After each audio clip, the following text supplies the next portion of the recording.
हरे कृष्ण माताजी ಶುಭಮಯಿ हाँ ಮಾತಾಜಿ हाँ हाँ ಎಸ್ ಹರೇ ಕೃಷ್ಣ ಪ್ರಭುಜಿ. ಮಾತಾಜಿ ಹೋಸ್ಟ್ ಕೊಟ್ಟಿದ್ದೀವಿ ಮಾತಾಜಿ ಹಾ ಥ್ಯಾಂಕ್ ಎಸ್ ಯು ಪ್ರಭುಜಿ, ನಾನು ಹೋಸ್ಟ್ ಮಾಡ್ತಿದ್ದೀನಿ. ಓಕೆ ಪ್ರಭುಜಿ, ಓಕೆ ಥ್ಯಾಂಕ್ ಯು. ಮಾತಾಜಿ ಹರೇ ಓಕೆ, ಕೃಷ್ಣ ಹರೇ ಕೃಷ್ಣ ಹರೇ Krishna.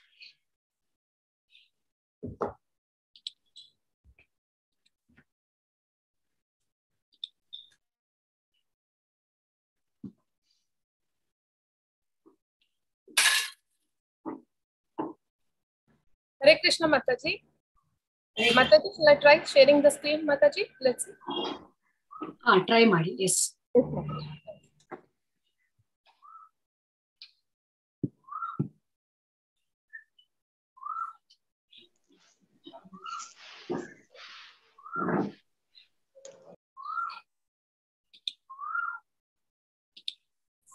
Mataji, can see my screen now, Mataji?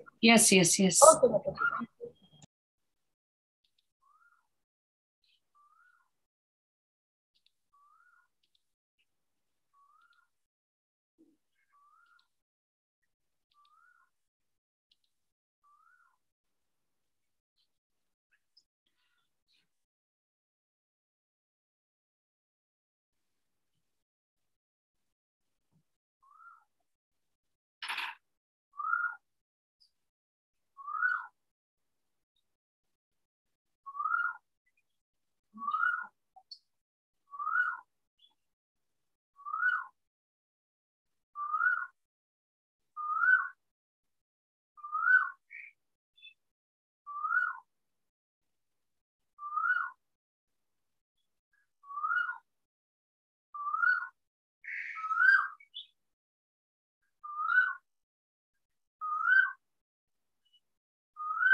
Hare Krishna, dear devotees. I welcome all of you on behalf of ISKCON Mangaluru to this shloka recitation program. On the auspicious day of this Ekadashi, we are going to recite the entire 700 shlokas, which directly came from Lord's lotus mouth. So it's very auspicious to recite Bhagavad Gita shlokas on this day, Ekadashi day, with the association of devotees. So I would request all the reciters, please prefix your name with the chapter number so that it would be easy for me to locate you. And I would request all of you, please stay muted and follow the reciter. At the end of each chapter, all of us will recite Hare Krishna Mahamantra twice and continue to the next chapter. So now let us start with the prayer.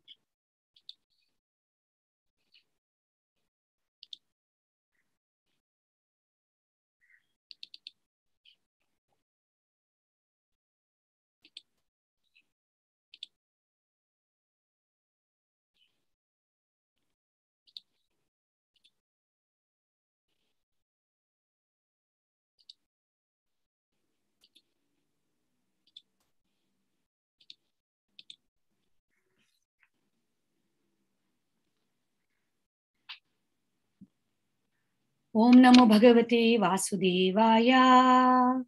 Om Namo Bhagavate Vasudevaya. Om Namo Bhagavate Vasudevaya. Om Ajnanatimirandhasya Jnananjanashalakaya Chakshur Unmilitam Yena Tasmai Shri Gurave Namaha. Shri Chaitanya Manobhishtam Sthapitam Yena Bhutale Swayam Rupaha Kada Mahyam Dadati Swapadantikam Vandeham Shri Guru Shri Yuta Padakamalam Shri Gurum Vaishnavamscha Shri Rupam Sagrajatam Sahagana Raghunathanvitam Tam Sajivam Sadvaitam Savadhutam Parijana Sahitam Shri Krishna Chaitanya Devam Shri Radha Krishna Padan Sahagana Lalita Shri Vishakhanvitamscha Namavom Vishnu Padaya Krishna Prishnaya Bhutale Shrimate Bhakti Vedanta Swamin iti namine Namaste Saraswate Deve Gauravani Pracharine Nirvishesha Shunyavadi Paschatya Deshatarine Vancha Kalpatarubhyascha Kripa Sindhubhya Evacha Patitanam Pavanebhyo Vaishnavebhyo Namo Namaha Namo Mahavadanyaya Krishna Prema Pradayate Krishnaya Krishna Chaitanya Namne Gauratvishe Namaha He Krishna Karuna Sindhu Dinabandhu Jagatpate Gopesh गोपिका कांत राधा कांता नमोस्तुते तप्त कांचन गौरांगी राधे वृंदावनेश्वरी वृषभानुसुते देवी प्रणमामि हरिप्रिये।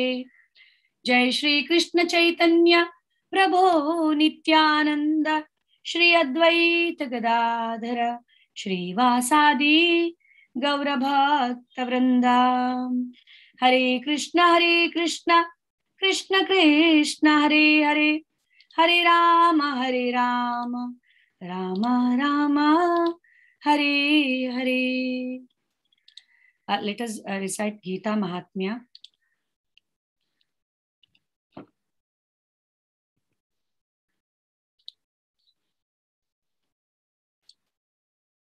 Composed by Sripad Adi Shankaracharya.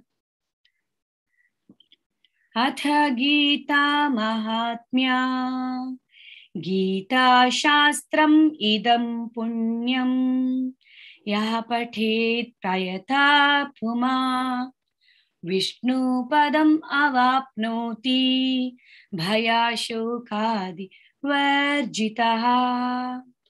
If one properly follows the instructions of Bhagavad Gita, one can be freed from all the miseries and anxieties of life. One will be freed from all fears in this life, and one's next life will be spiritual.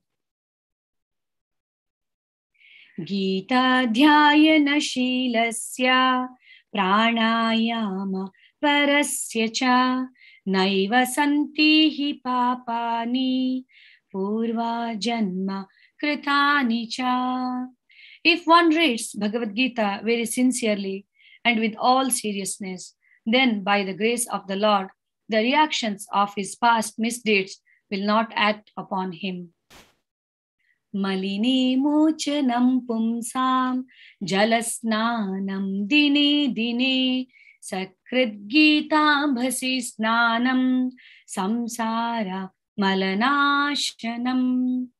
One may cleanse himself daily by taking a bath in a water, but if one takes a bath even once in the sacred Ganges water of Bhagavad Gita, for him the dirt of material life is altogether vanquished. Gita sugita kartavya kimmanni shastra vistare ya swayam padmanabhasya mukha padmadvinisrita.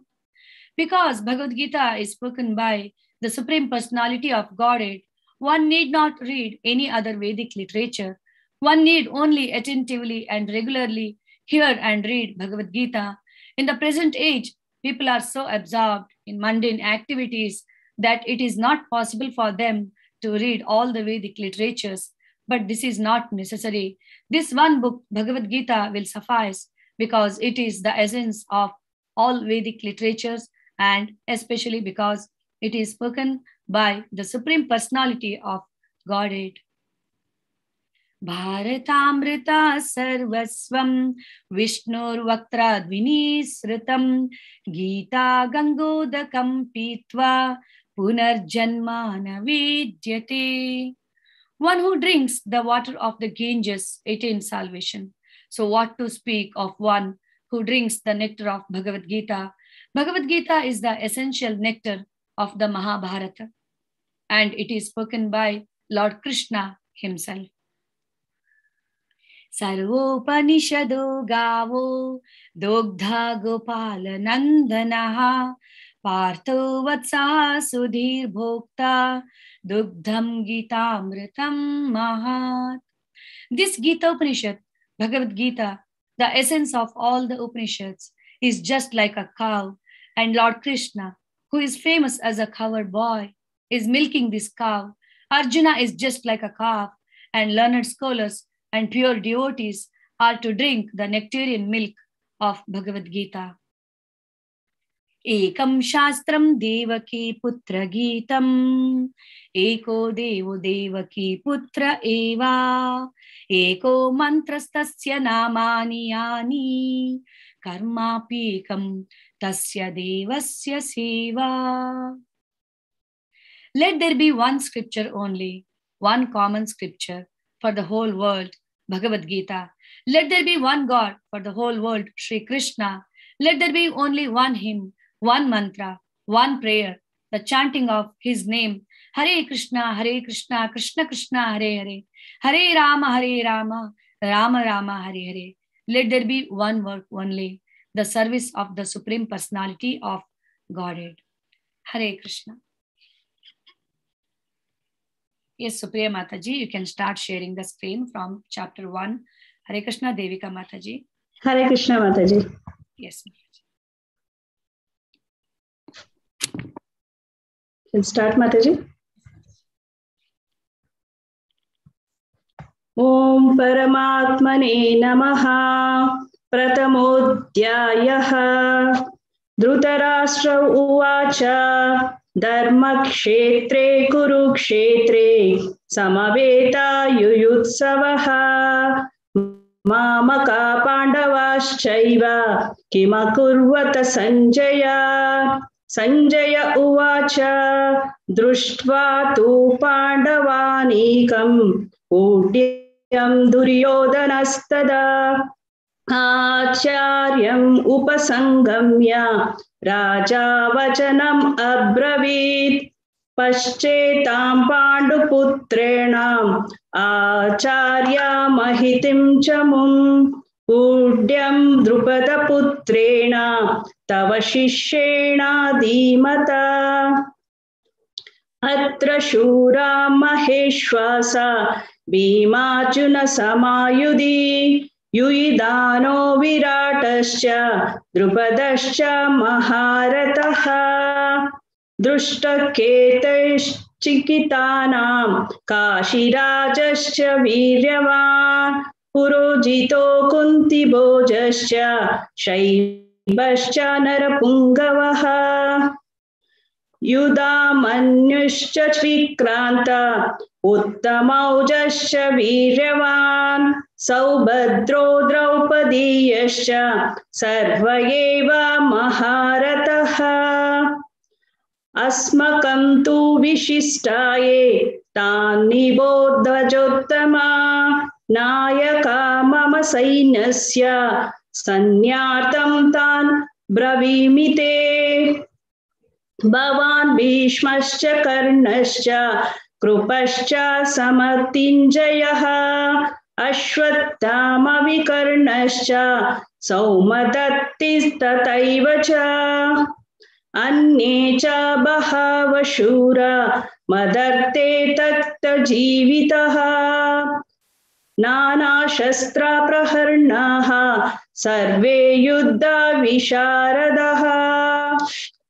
Apayaptam Tadasmakam Balam Bhishma Bhirakshitam Paryaptam Tvidam Metesham Balam Bhima Bhirakshitam Ayaneshu cha sarveshu yata bhagam avastitaha Bhishma meva bhirakshantu bhavanta sarva evahi tasya sanjanayan harsham kurarudha pitamaha Simmanadam vinodaschai shankam dadmo pratapavan tata shankascha bhairascha panavanaka gomukaha sahasaivabhya antanya sashabdo sotamulo bhavat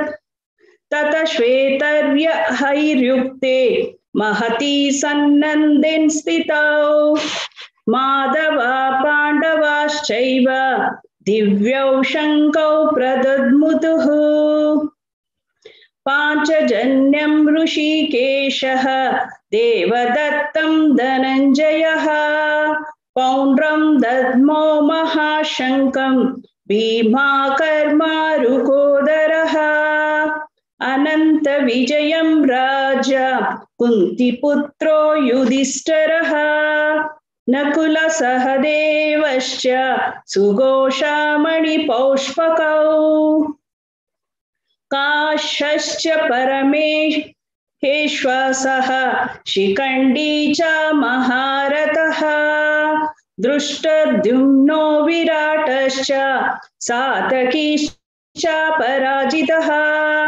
द्रुपदो द्रौपदीयेश्च सर्वशा पृथिवीपते सौभद्रश्च महाबाहुः शङ्खं दद्मो पृथक् पृथक् न घोषोदार्तराष्ट्राणां हृदयानि व्यदारयत् नभश्च पृथिवीं चैव तुमुलो venue अनादयन् अत व्यवस्थितान् दृष्ट्वा दार्तराष्ट्रान् कपिध्वजः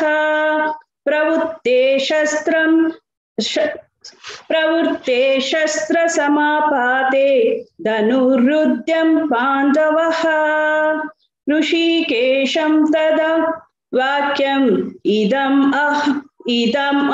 महीपते अर्जुन उवाच सेनयोर्भयोर्मध्ये रथं स्थापम् अच्युत यावदेतान् निरीक्षेऽहं युद्धोकामन् अवस्थितान् कैर्माया सह योद्धव्यम् अस्मिन् रणसमुद्यमे योत्सम्मानवेक्षेऽहं या एतत्र समागतः धार्तराष्ट्रस्य दुर्बुद्धिर्युद्धे प्रिया चिकीर्षवः संजय उवाच एवं मुक्तो ऋषिकेशः गुडकेशेन भारत सेनयोर्भयोर्मध्ये स्थापयित्वा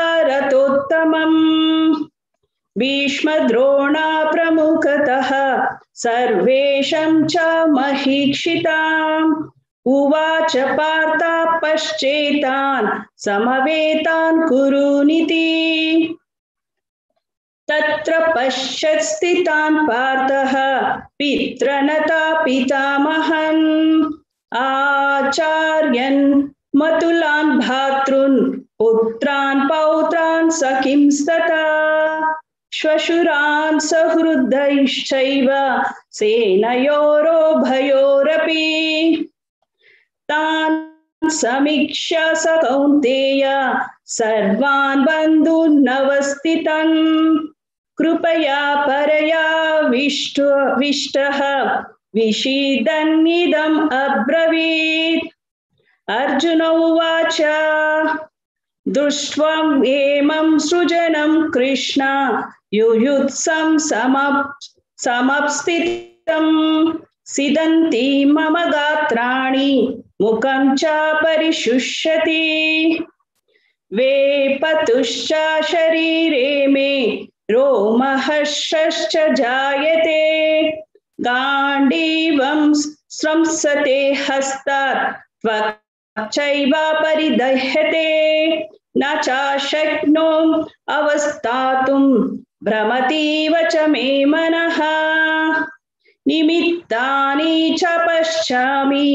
विपरीतानि केशव न च श्रेयो अनुपश्यामि हत्वा स्वजनं हाहवे न काङ्क्षे विजयं कृष्णन् च राज्यं सुखानि च किं नो राजेन गोविन्द किं भोगजीवितेन वा येषाम् अर्थे काङ्क्षितां न राज्यं भोगा सुखानि च ता इमे अवस्थिता युद्धे प्राणं सत्त्वा धनानि च आचार्या पितरा पुत्रस्त तथैव च पितामहः मातुला श्वशुरा पौत्राः शालसम्बन्धिन तथा एतानाहं तुमिच्छामि ज्ञातोऽपि मधुसूदन अपि त्रैलोक्यराज्यस्य हेतो किं नु महीकृते निहत्य दार्तराष्ट्रानाः का प्रीति सा जनार्दना पापम् एवं श्रयेदास्मान् हत्वैतान् अततायिनः तस्मान् हर्या वयं हन्तु दार्तराष्ट्रान् स्वबान्धवान् स्वजनं हि कथं हत्वा सुखेन साम्यमाधव यद्यप्येते न पश्यन्ति लोभोपहतते चेतसः कुलक्षय कृतं दोषं मित्रद्रोहि च पातकम् कथं न ज्ञेयम् अस्माभिः पापदास्मानि न वर्तुतं कुलक्षयं कृतं दोषं प्रपश्यत् जनार्दना कुलक्षये प्रणश्यन्ति कुलधर्मा सनातनः धर्मे नष्टे कुलं कृष्णम् अधर्माभिभवत्युत अधर्माभिभवत् कृष्ण प्रद्युष्यन्ति कुलस्त्रियः स्त्रीषु दुष्टाशु वाष्णेया जायते वर्णशङ्करः शङ्करो नरका एव कुलज्ञानं कुलस्य च पतन्ति पितरो हेषां लुप्तपिण्डोदकक्रियाः दोषे रहिते कुलज्ञानं वर्णशङ्करकारकैः उत्सादन्ते जातिधर्माः कुलधर्माश्च शाश्वताः उत्सन्या कुलधर्माणं मनुष्याणां जनार्दन नरके नियतं वासः भवतीत्या अनुशुश्रमा अहो बत महत्पापं कर्तुं व्यवसिता वयं युद्राजा सुकलेबेन हन्तुं स्वजनम् उद्यतः यदि मामा अप्रतीकारम् अशस्त्रं शस्त्रप्राणयः दार्तराष्ट्रारणे हन्त्युन् तन्मै क्षेमतरं भवेत् संजय उवाच एवं मुक्त्वार्जुना संख्ये रथोपस्थ उपाविशत् विसृज्य शशरं चापं लोकसंविज्ञ मानसः ओम तत्सदिति श्रीमद्भगवद्गीतासु उपनिषत्सु ब्रह्मविद्यायां योगशास्त्रे श्रीकृष्णार्जुन संवादे अर्जुन विषाद योगो नाम प्रथमोऽध्यायः। हरे कृष्ण हरे कृष्ण हरे हरे हरे राम हरे राम राम राम हरे हरे हरे राम राम हरे राम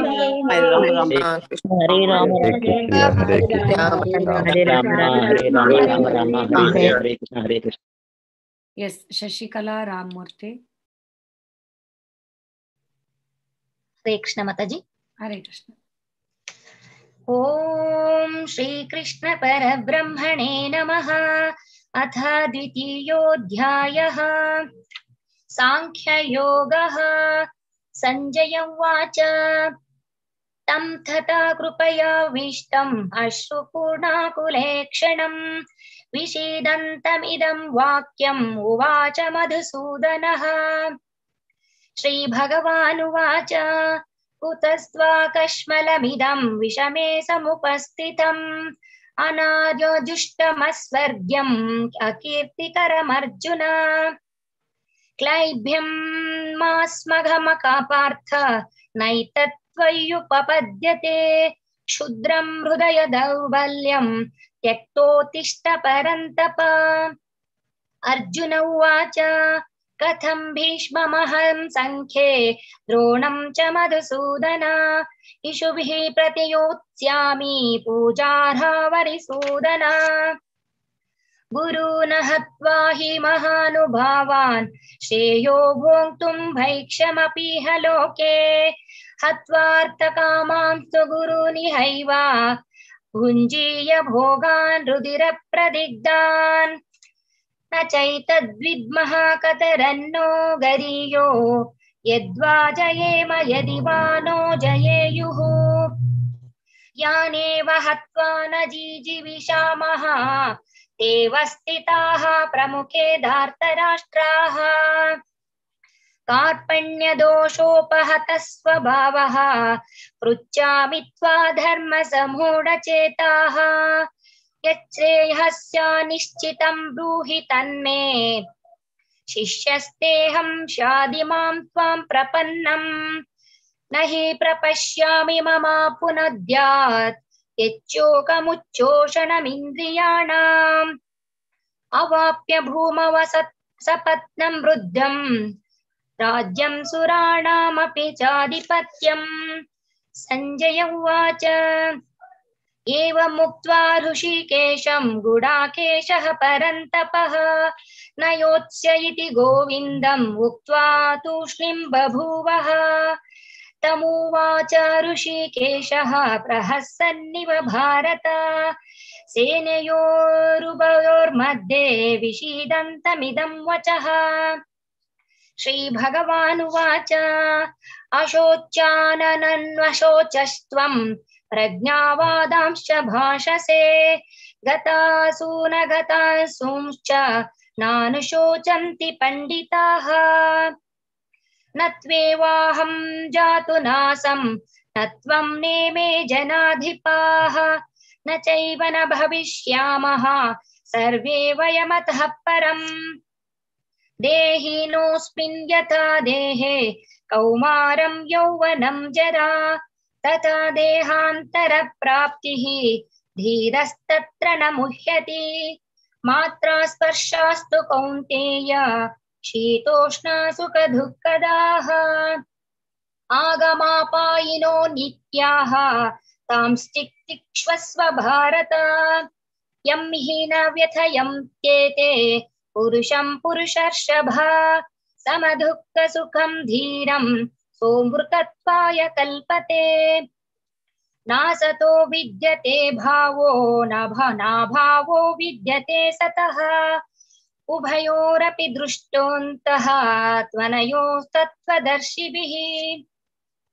अविनाशि तु तद्विद्धि येन सर्वमिदं ततम् विनाशमव्ययस्यास्य न कश्चित् कर्तुमर्हति। अन्तवन्त इमे देहाः नित्यस्योक्ताः शरीरिणः अनाशिनोमप्रमेयस्य तस्माद्युध्यस्व भारत। य एनं वेत्ति हन्तारं यश्चैनं मन्यते हतम् उभौ तौ न विजानीतो नायं हन्ति न हन्यते। न जायते म्रियते वा कदाचित् नायं भूत्वा भविता वा न भूयः। अजो नित्यं शाश्वतोऽयं पुराणो न हन्यते हन्यमाने शरीरे। वेद विनाशिं नित्यं येन मनजमव्ययम् कथं स पुरुषः पार्थ कं घातयति हन्तिकम्। वासांसि जीर्णानि यथा विहाय नवानि गृह्णाति नरोपराणि तथा शरीराणि विहाय जीर्णान् अन्यानि संयाति नवानि देहि। नैनं छिन्दन्ति शस्त्राणि नैनं दहति पावकः न चैनं क्लेदयन्त्याप्तो न शोषयति मारुतः। अच्छेद्योऽयमादाह्योऽहम् अक्लेद्यो शोष्य एव च नित्यः सर्वगतस्ताणुः अचोलयं सनातनः। अव्यक्तोऽयमचिन्त्योऽयम् अविकार्योऽयमुच्यते तस्मादेवं विदित्वैनं नानुशोचितुमर्हसि। अथ चैनं नित्यजातं नित्यं वा मन्यते मृतं तथापि त्वं महाबाहो नैव शोचितुमर्हसि। जातस्य हि ध्रुवो मृत्युः ध्रुवं जन्म मृत्यस्य च तस्मादपरिहार्येऽर्थे न शोचितुमर्हसि। अव्यक्तादीनि भूतानि व्यक्तमध्यानि भारत अव्यक्तनिधानान्येव तत्र का परिदेवना।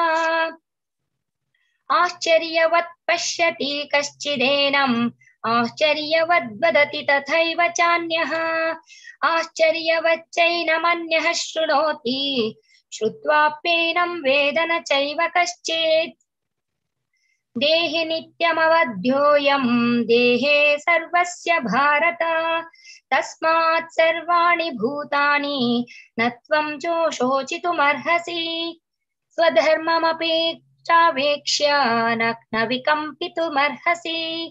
धर्माद्यद्युद्धाच्छ्रेयोऽन्यत् क्षत्रियस्य न विद्यते यदृच्छया चोपपन्नं स्वर्गद्वारमपावृतम्।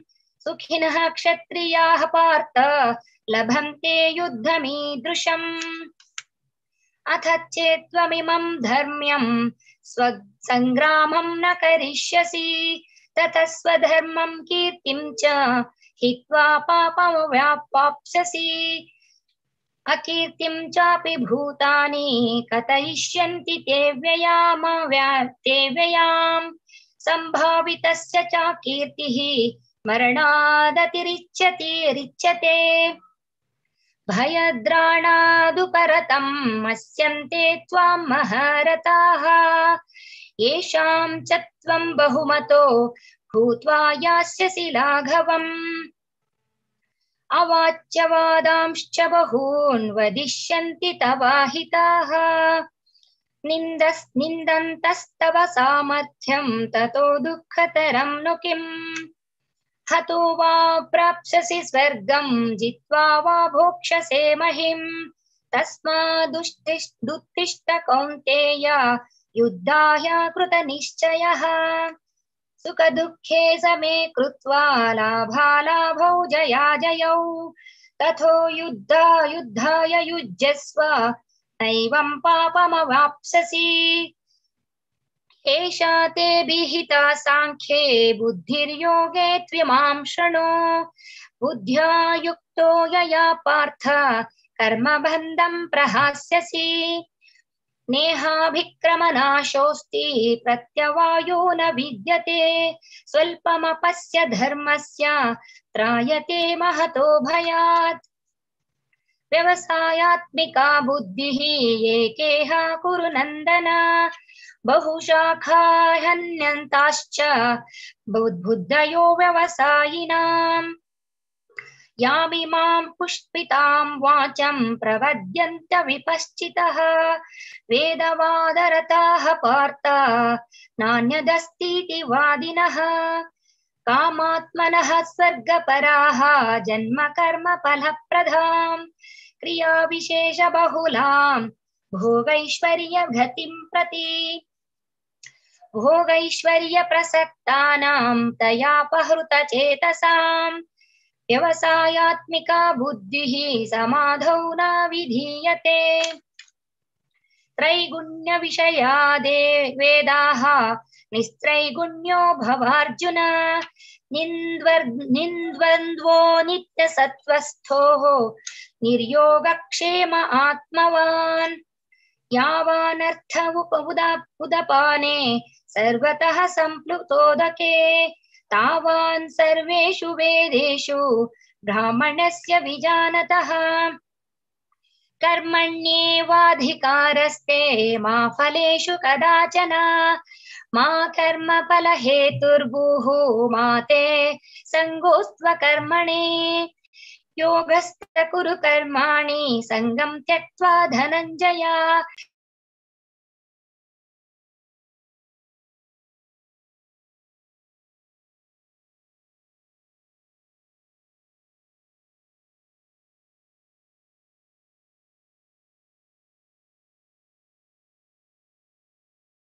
शरणमन्विच्य कृपणाः फलं हेतवः बुद्धिर्युक्तो जहातीह उभे सुकृत्य दुष्कृते तस्माद् योगाय युज्यस्व योगः कर्मसु कौशलम् कर्मजं बुद्धियुक्ता हि फलं त्यक्त्वा मनीषिणः जन्मबन्धविनिर्मुक्ताः पदं गच्छन्त नामयम् यदा ते मोहकलिलं बुद्धिर्व्यतितरिष्यति तदा गन्तासि निर्वेदं श्रोतव्यस्य श्रुतस्य च श्रुतविप्रतिपन्ना ते यदा स्थास्यसि निश्चला समाधावचला बुद्धिः तदा योगमवाप्स्यसि अर्जुन उवाच स्थितप्रज्ञस्य का भाषा समाधिस्तस्य केशव स्थितधीः किं प्रभाषेत किमासीत व्रजेत् किम् श्रीभगवानुवाच प्रजाहति यदा कामान् सर्वान् पार्थ मनोगतान् आत्मन्येवात्मना तुष्टः स्थितप्रज्ञस्तदोच्यते दुःखेष्वनुद्विग्नमनाः सुखेषु विगतस्पृहः वीतरागभयक्रोधः स्थितधीर्मुनिरुच्यते यः सर्वत्रानभिस्नेहः तत्तत्प्राप्य शुभाशुभम् नाभिनन्दति न द्वेष्टि तस्य प्रज्ञा प्रतिष्ठिता यदा संहरते चायं कूर्मोऽङ्गानीव सर्वशः इन्द्रियाणीन्द्रियार्थेभ्यः तस्य प्रज्ञा प्रतिष्ठिता विषया विनिर्वर्तन्ते निराहारस्य देहिनः रसवर्जं रसोऽप्यस्य परं दृष्ट्वा निवर्तते यततो ह्यपि कौन्तेय पुरुषस्य विपश्चितः इन्द्रियाणि प्रमाथीनि हरन्ति प्रसभं मनः तानि सर्वाणि संयम्य युक्त आसीत मत्परः वशे हि यस्येन्द्रियाणि तस्य प्रज्ञा प्रतिष्ठिता ध्यायतो विषयान् पुंसः संगस्तेषुपजायते संगात् संजायते कामाः कामात् क्रोधोऽभिजायते क्रोधात् भवति सम्मोहः सम्मोहात् स्मृतिविभ्रमः स्मृतिभ्रंशुद्बुद्धिनाशो बुद्धिनाशात् प्रणश्यति रागद्वेषवियुक्तैस्तु विषयानिन्द्रियैश्चरन् आत्मवश्यैर्विधेयात्मा प्रसादमधिगच्छति प्रसादे सर्वदुःखानां हानिरस्योपजायते प्रसन्नचेतसो ह्याशु बुद्धिः पर्यवतिष्ठते नास्ति बुद्धिरयुक्तस्य न चायुक्तस्य भावना न चाभावयतः शान्तिः अशान्तस्य कुतः सुखम् इन्द्रियाणां हि चरतां यन्मनो न विधीयते तदस्य हरति प्रज्ञां वायुर्नावविवाञ्छसि विमाम्भसि तस्माद्यस्य महाबाहो निगृहीतानि सर्वशः इन्द्रियाणीन्द्रियार्थेभ्यः तस्य प्रज्ञा प्रतिष्ठिता या निशा सर्वभूतानां तस्यां जागर्ति संयमी यस्यां जाग्रति भूतानि सा निशा पश्यतो मुनेः आपूर्यमाणमचल प्रतिष्ठं समुद्रयापाः प्रविशन्ति यद्वत् तद्वत् कामायं प्रविशन्ति सर्वे स शान्तिमाप्नोति न कामकामी विहाय कामान् यः सर्वान् पुमांश्चरति निःस्पृहः निर्ममो निरहङ्कारः स शान्तिमधिगच्छति एषा ब्राह्मी स्थितिः पार्थ नैनां प्राप्य विमुह्यति स्थित्वा स्यामन्तकालेऽपि ब्रह्मनिर्वाणं मृच्छति। ॐ तत्सत् इति श्रीमद्भगवद्गीतासु उपनिषत्सु ब्रह्मविद्यायां योगशास्त्रे श्रीकृष्णार्जुन संवादे सांख्ययोगो नाम द्वितीयोऽध्यायः।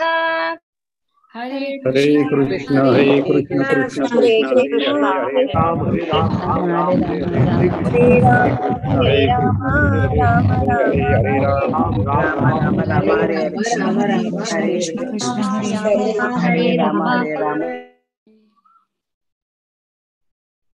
Yes, Seema Soni, please unmute. हरे कृष्ण माताजी। Hare Krishna.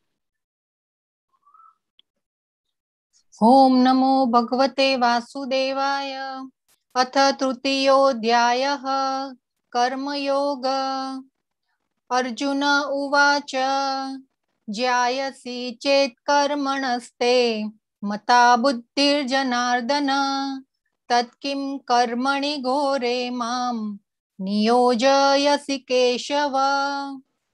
व्यामिश्रेणेव वाक्येन बुद्धिं मोहयसीव मे तदेकं वद निश्चित्य येन श्रेयोऽहमाप्नुयाम्।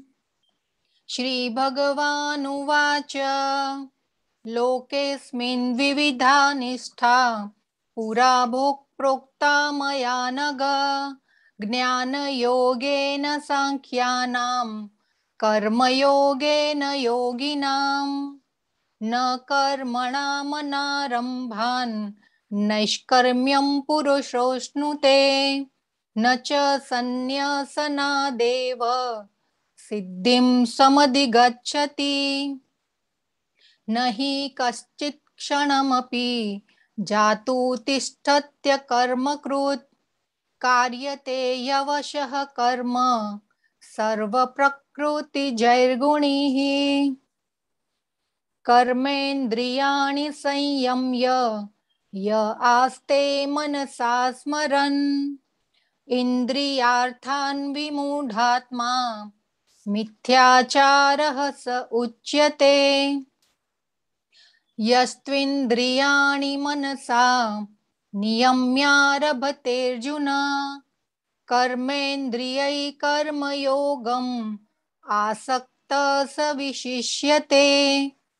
नियतं कुरु कर्म त्वं कर्म ज्यायो ह्यकर्मणः शरीरयात्रापि च ते न प्रसिद्ध्येद कर्मणः। यज्ञार्थात् कर्मणोऽन्यत्र लोकोऽयं कर्म बन्धनः तदर्थं कर्म कौन्तेय मुक्तसङ्गसमाचर। सह यज्ञा प्रजा सृष्ट्वा पुरोवाच प्रजापतिः अनेन प्रसविष्यद्व एषवोस्त्विष्टकामधुक् देवान्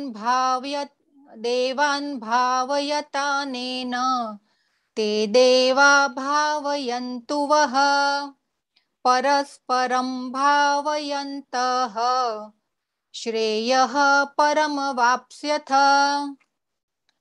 इष्टान् भोगान् हि वो देवा दास्यन्ते यज्ञभाविताः तैर्दत्तान् प्रदायेभ्यो यो भुङ्क्तेस्तेन एव सः। यज्ञशिष्टासिनः सन्तो मुच्यन्ते सर्वकिल्बिषै भुञ्जते ते त्वघं पापा ये पञ्चत्यात्मकारणात् अन्नाद् भवन्ति भूतानि पर्जन्यादन्नसम्भवः यज्ञाद् भवति पर्जन्यो यज्ञकर्मसमुद्भवः। कर्म ब्रह्मोद्भवं विद्धि ब्रह्माक्षरसमुद्भवम् तस्मात् सर्वगतं ब्रह्म नित्यं यज्ञे प्रतिष्ठितम्। एवं प्रवर्तितं चक्रं नानुवर्तयति हयः अघायुरिन्द्रिया रामो मोगं पार्थ स जीवति यस्त्वात्मरतिरेव स्याद् आत्मतृप्तश्च मानवः आत्मन्येव च सन्तुष्टस्तस्य कार्यं न विद्यते नैव तस्य कृतेनार्थो न कृते नेह कश्चन न चास्य सर्वभूतेषु कश्चिदर्थव्यपाश्रयः तस्मात् सक्त सततं कार्यं कर्म समाचर असक्तो ह्याचरन् कर्म परमाप्नोति पुरुषः कर्मणैव हि संसिद्धिम् आस्थिता जनकादयः लोकसंग्रहमेवापि सम्पश्यन् कर्तुमर्हसि यद्यदाचरति श्रेष्ठः तत्तदेवेतरो जनः स यत् प्रमाणं कुरुते लोकस्तदनुवर्तते न मे पार्थास्ति कर्तव्यं त्रिषु लोकेषु किंचन नानवाप्तं वाप्तव्यं वर्त एव च कर्मणि यदि ह्यहं न वर्तेयं जातु कर्मण्यतन्द्रितः मम वर्त्मानुवर्तन्ते मनुष्या पार्थ सर्वशः उस्सिदेयुरिमे लोका न कुर्यां कर्म चेदहम् शङ्करस्य च कर्ता स्याम् उपहन्यामि मा प्रजाः सक्ता कर्मण्य विद्वांसो यथा कुर्वन्ति भारत कुर्याद्विन्द्वास्तथा सक्तं चिकीर्षुर्लोकसंग्रहम् न बुद्धिभेदं जनयेद् ज्ञानं कर्म संगिनां जोषयेत् सर्वकर्माणि विद्वान् युक्त समाचरन् प्रकृते क्रियमाणानि गुणैः कर्माणि सर्वशः अहंकार विमूढात्मा कर्ताहमिति मन्यते तत्त्ववित्तु महाबाहो गुणकर्म विभागयोः गुणागुणेषु वर्तन्त इति मत्वा न सज्जते प्रकृतेर्गुणसम्मूढाः सज्जन्ते गुणकर्मसु तान् कृष्णविदो मन्दान् कृष्णविन्न विचालयेत् मयि सर्वाणि कर्माणि सन्न्यस्याध्यात्मचेतसा निराशी निर्ममो भूत्वा युध्यस्व विगतज्वरः ये मे मतमिदं नित्यम् अनुतिष्ठन्ति मानवाः श्रद्धावन्तो न सूयन्तो मुच्यन्ते तेऽपि कर्मभिः ये त्वे तदभ्यसूयन्तो नानुतिष्ठन्ति मे मतम् सर्वज्ञानविमूढांस्तान् विद्धि नष्टान् चेतसः सदृशं चेष्टते स्वस्याः प्रकृतेर्ज्ञानवानपि प्रकृतिं यान्ति भूतानि निग्रह किं करिष्यति इन्द्रियस्येन्द्रियस्यार्थे रागद्वेषौ व्यवस्थितौ तयोर्न वशमागच्छत् तौहस्य परिपन्थिनौ श्रेयान् स्वधर्मो विगुणः परधर्मात् स्वनुष्ठितात् स्वधर्मे निधनं श्रेयः परधर्मो भयावहः। अर्जुन उवाच अथ केन प्रयुक्तोऽयं पापं चरति पुरुषः अनिच्छन् अपि वार्ष्णेय बलादिव नियोजितः। श्रीभगवानुवाच काम एष क्रोध एष रजोगुणसमुद्भवः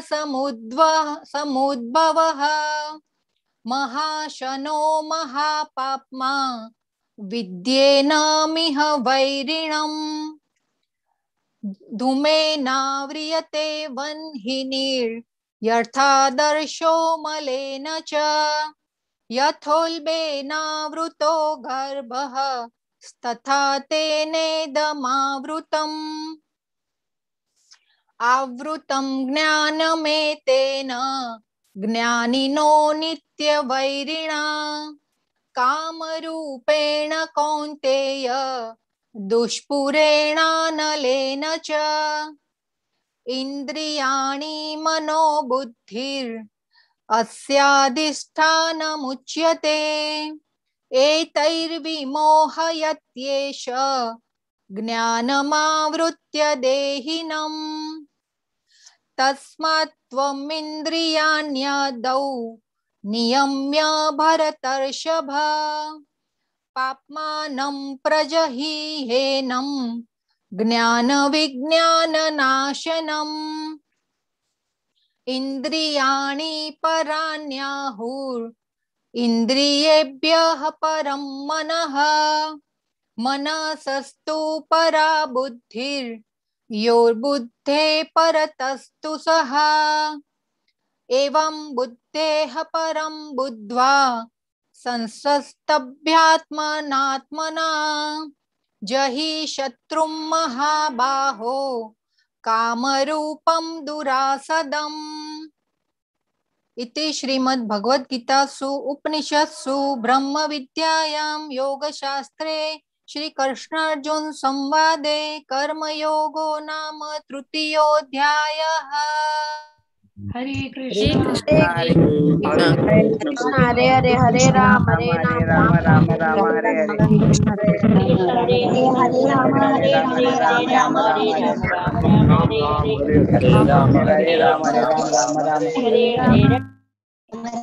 जय श्री देसाई प्लीज अनम्यूट। हरे कृष्ण माता जी। हरे Krishna. Can I start? Yes yes माता जी। ओम नमो भगवते वासुदेवाय नमः। अध्याय 4 दिव्य ज्ञान। श्री भगवान उवाच इवं विवस्वते योगं प्रोक्तवाहनमव्ययम् विवस्वामनवे प्राह मनुरीक्ष्वाकिके अब्रवीत् एवं परंपरा प्राप्त मीमं राजर्षयो विदुः सकालनेह महत्ता योगो नष्टः परन्तप स एवायं मया ते अद्य योगः प्रोक्तः पुरातनः भक्तोऽसि मे सखा चेति रहस्यं हेतदुत्तमम्। अर्जुन उवाच अपरं भवतो जन्म परं जन्म विवस्वतः कथमेतद्विजानीयां तव मादौ प्रोक्तवानिति। श्री भगवान उवाच बहूनि मे व्यतीतानि जन्मानि तव चार्जुन तान्यहं वेद सर्वाणि न त्वं वेत्थ परन्तप अजोऽपि सन्नव्यायात्मा भूतानामीश्वरोऽपि सन् प्रकृतिं स्वामधिष्ठाय सम्भवाम्यात्ममायया परित्राणाय साधूनां विनाशाय च दुष्कृतां धर्म संस्थापनार्थाय सम्भवामि युगे युगे। जन्म कर्म च मे दिव्यमेवं यो वेत्ति तत्त्वतः त्यक्ता देहं पुनर्जन्म नैति मामेति सोऽर्जुन। वीतराग भय क्रोधा मन्मया मामुपाश्रिताः बहवो ज्ञान तपसा पूता मद्भावमागताः ये यथा मां प्रपद्यन्ते तांस तथैव भजाम्यहम् मम वर्तमानुवर्तन्ते मनुष्या पार्थ सर्वशः काङ्क्षन्तः कर्मणां सिद्धिं यजन्तः हि इह देवताः क्षिप्रं हि मानुषे लोके सिद्धिर्भवति कर्मजा चातुर्वर्ण्यमया सृष्टं गुणकर्म विभागशः तस्य कर्तारमपि मां विद्य कर्तारमव्ययम् न मां कर्माणि लिम्पन्ति न मे कर्मफले स्पृहा इति मां यो बीजानाति कर्म भिन्न स बध्यते एवं ज्ञात्वा कृतं कर्म पूर्वैरपि मुमुक्षुभिः कुरु कर्मैस्तस्मात् त्वं पूर्वतरं कृतं किं कर्मेति कवयोऽप्यत्र मोहितः तत्ते कर्म प्रवक्ष्यामि यज्ञात्वा मोक्ष्यसे शुभात् कर्मणोऽपि बोद्धव्य च विकर्मणः अकर्मणश्च बोद्धव्यं गहना कर्मणो गतिः कर्मण्यकर्म च पश्येद कर्मणि च कर्म यः स बुद्धिमान् मनुष्येश युक्तः कृतस्न कर्मकृत् यस्य सर्वे समारम्भः कामसङ्कल्पवर्जितः ज्ञानाग्निदग्धकर्माणं तमाहु पण्डितं बुधः त्यक्ता कर्मफलासङ्गः नित्यतृप्तो निराशयः कर्मण्यभिप्रवृत्तोऽपि नैव किञ्चित् करोति सः निराशीर्यत चित्तात्मा त्यक्त सर्वपरिग्रह शारीरं केवलं कर्म कुर्वान्नाप्नोति किल्बिषम् यच्चालाभ संतुष्टो द्वन्द्वातीतो विमत्सरः समसिद्धावसिद्धौ च कृत्वापि न निबध्यते गतसङ्गस्य मुक्तस्य ज्ञानावस्थितचेतसः यज्ञायाचरतः कर्म समग्रं प्रविलीयते ब्रह्मार्पण ब्रह्म हवि ब्रह्माग्नो ब्रह्मणाहुतं ब्रह्मैव तेन गन्तव्यं ब्रह्म कर्मा समाधिना दैवमेवापरे यज्ञं योगिनः पर्युपासते ब्रह्माज्ञावपरे यज्ञं यज्ञैनेवोपजुयति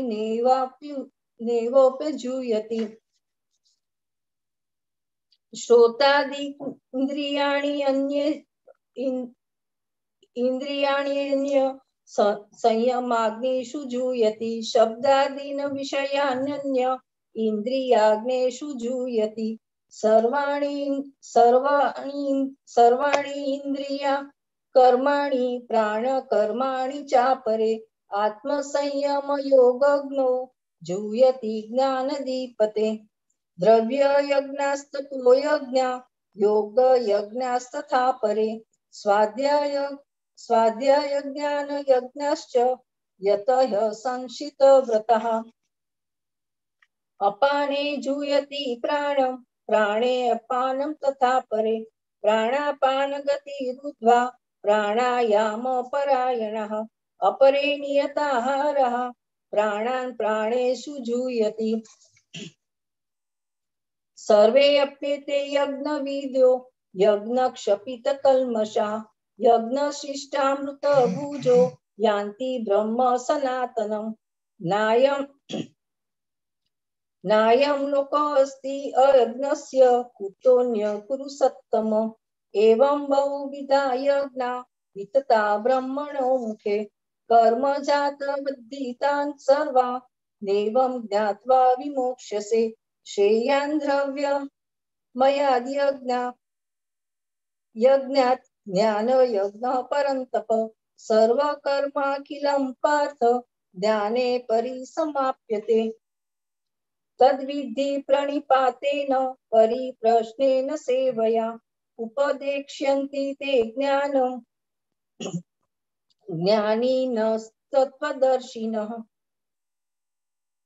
यज्ञात्वा न पुनर्मोह नैवं यास्यसि पाण्डव येन भूतान्यशेषाणि द्रक्ष्यस्यात्मन्यथो मयि अपि चेदसि पापेभ्यः सर्वेभ्यः पापकृत्तमः सर्वज्ञानप्लेनैव रुचिनं सन्त्यरिष्यसि यथैधांसि समित्वोऽग्नि भस्मसात् कुरुतेऽर्जुन ज्ञानाग्निः सर्वकर्माणि भस्मसात् कुरुते तथा न हि ज्ञाने सदृशं पवित्रमिह विद्यते तत्स्वयं योग संसिद्धः कालेनात्मी विदन्ति श्रद्धावान् लम्भते ज्ञानं तत्परः संयतेन्द्रियः ज्ञानं लब्ध्वा परां शान्तिं अचिरेणाधिगच्छति अज्ञश्च श्रद्धानश्च संशयात्मा विनश्यति नायं लोकोऽस्ति न परो न सुखं संशयात्मनः योगसन्न्यस्तकर्माणं ज्ञानश्चिन्न संशयम् आत्मवन्तं च कर्माणि निबन्धि धनञ्जय तस्मात् ज्ञानसम्भूतं हृदस्थं ज्ञानासीनात्मनः चित्वैनं योगम् आतिष्ठोत्तिष्ठ भारत इति श्री ओम तत्सत् इति श्री भगवद गीता उपनिषदर्थ चतुर्थ अध्याय ओम तत्सत् इति श्रीमद्भगवद्गीतासु उपनिषत्सु ब्रह्मविद्यायां योगशास्त्रे श्रीकृष्णार्जुन संवादे दिव्यज्ञानयोगो नाम चतुर्थोऽध्यायः। हरे कृष्णा हरे कृष्णा हरे कृष्णा हरे कृष्णा हरे राम राम राम हरे राम राम राम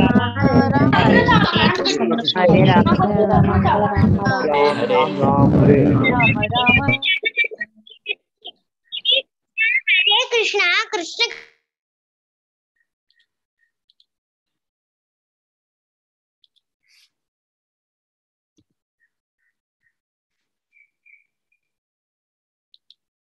यतीश प्रभु जी प्लीज अनम्यूट।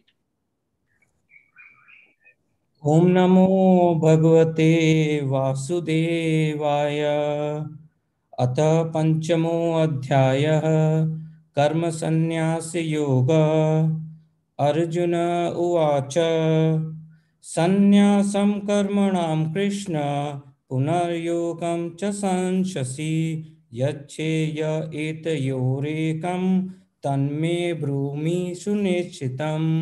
श्रीभगवानुवाच संन्यास कर्मयोगश्च निःश्रेयस्कराहुभौ तयोस्तु कर्मसन्न्यासात् कर्मयोगो विशेष्यते। ज्ञेयः स नित्यसन्न्यासी यो न द्वेष्टि न काङ्क्षति निर्द्वन्द्वो हि महाबाहो सुखं बन्धात् प्रमोच्यते। सांख्ययोगौ पृथक् बाला प्रवदन्ति न पण्डिता एकमप्यस्थितः सम्यक् उभयोर्विन्दते फलम्। यत् सांख्ये प्राप्यते स्थानं तद्योगैरतिगम्यते एकं सांख्यं च योगं च यः पश्यति स पश्यति। संन्यासस्तु महाबाहो दुःखम् आप्तुमयोगतः योगयुक्तो मुनिर्ब्रह्म न चिरेणाधिगच्छति। योगयुक्तो विशुद्धात्मा विजितात्मा जितेन्द्रिय सर्वभूतात्मभूतात्मा कुर्वन् अपि न लिप्यते। नैव किञ्चित् करोमीति युक्तो मन्येत तत्त्ववेत् पश्यन् शृण्वन् स्पशन् जिघ्नन् अश्नन् गच्छन् स्वपन् स्वशन् प्रलपन् विसृजगृह्णन् उन्मिषन् इमिषन् अपि इन्द्रियाणि इन्द्रियार्थेषु वर्तन्त इति धारयन् ब्रह्मण्याधाय कर्माणि सङ्गं त्यक्त्वा करोति य लिप्यते न स पापेन पद्मं पत्रम् इवाम्भसा कायेन मनसा बुद्धया केवलैरिन्द्रियैरपि योगिनः कर्म कुर्वन्ति सङ्गं त्यक्त्वात्मशुद्धये युक्तकर्म फलं त्यक्त्वा शान्तिम् आप्नोति नैष्ठिकीम् अयुक्तकामकारेण फले सक्तो निबध्यते सर्वकर्माणि मनसा सन्न्यस्यास्ते सुखं वशी नवद्वारे पुरे देहि नैवं कुर्वन् कारयन् न कर्ति त्वं न कर्माणि लोकस्य सृजति प्रभु न कर्म फल संयोगं स्वभावस्तु प्रवर्तते नादत्ते कस्यचित् पापं न चैव सुकृतं विभु अज्ञानेनावृतं ज्ञानं तेन मोहन्ति जन्तवः ज्ञानेन तु तदज्ञानं येषां नाशितमात्मनः तेषाम् आदित्यवज्ज्ञानं प्रकाशयति तत्परम् तद्बुद्धयस्य तदात्मनः तन्निष्ठास्तत्परायणा गच्छन्त्य पुनरावृत्तिं ज्ञाननिर्दोषकल्मषा विद्या विनय संपन्ने ब्राह्मणे गविहस्तिनि शुनि चैव शपाके च पंडिता समदर्शिना इहैव तर्जितः सर्गो येषां साम्ये स्थितं मनः निर्दोषं हि समं ब्रह्म तस्मात् ब्रह्मणि ते स्थिता न प्रीहिष्ये प्रियं प्राप्य नो द्विजेत् प्राप्य च प्रियं स्थिर बुद्धिर्सम्मूढो ब्रह्मवेद् ब्रह्मणि स्थितः बाह्यस्पर्शेष्वसक्तात्मा विन्द्यात्मनि यत् सुखं सह ब्रह्मयोगयुक्तात्मा सुखम् अक्षयमुष्यते ये हि संस्पर्शजा भोगा दुःखयोनः एव ये आद्यन्तवन्तः कौन्तेय न तेषु रमते बुधा शक्नोति हैवयं सोढुं प्राक्शरीरविमोक्षणात् कामक्रोधोद्भवं वेगं स युक्तः स सुखी नरः योऽन्तः सुखोऽन्तरारामस्तथान्तर्ज्योतिरेव यः सः योगी ब्रह्मनिर्वाणं ब्रह्मभूतोऽधिगच्छति लभन्ते ब्रह्मनिर्वाणं ऋषयक्षीणकल्मषा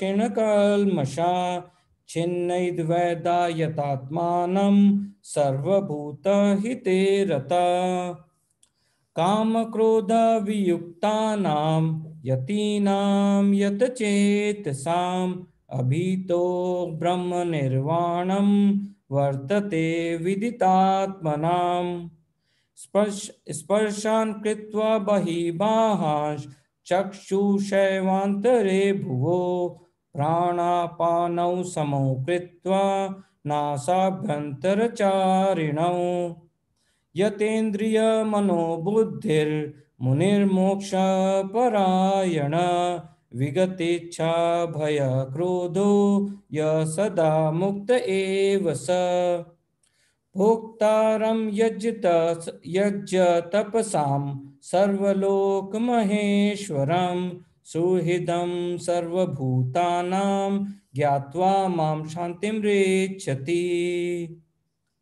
ओम तत्सदिति श्रीमद्भगवद्गीतासु उपनिषत्सु ब्रह्मविद्यायां योगशास्त्रे श्रीकृष्ण अर्जुन संवादे कर्म संन्यास योगो नाम पंचमो अध्याय।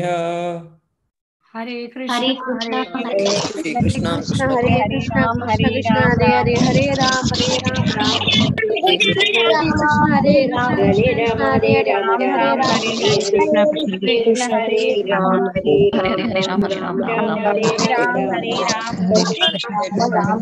कृष्ण हरे Yes, Lalita Kannan. Please unmute.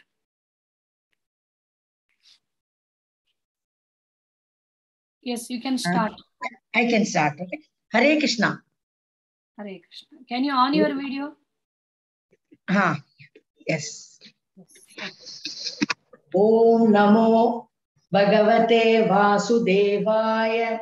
Om Sri Paramatmane Namaha. Dhyana Yoga Ata Sashtodhyaya. Shri Bhagavanu Vacha. Anasita Karma Phalam.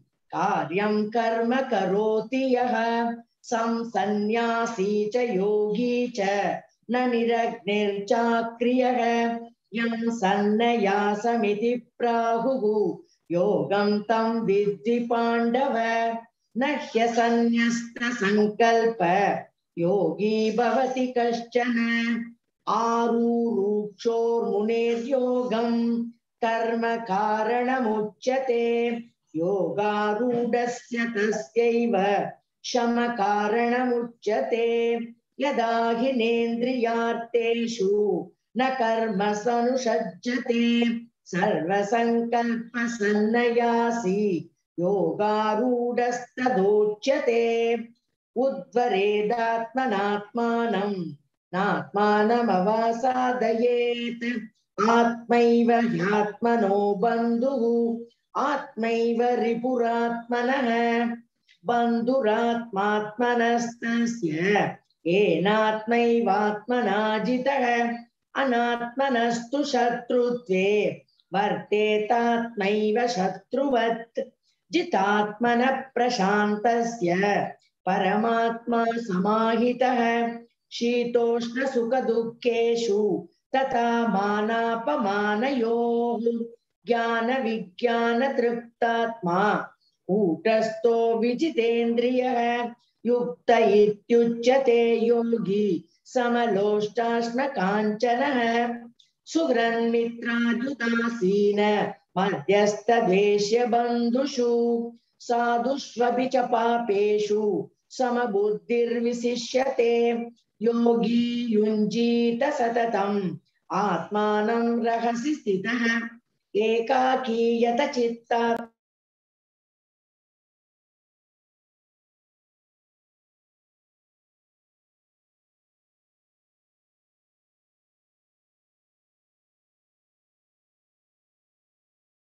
Hare Krishna, you are muted. Please unmute. Hare Krishna, Lalita Mataji, you are unmuted. Please muted. Please unmute.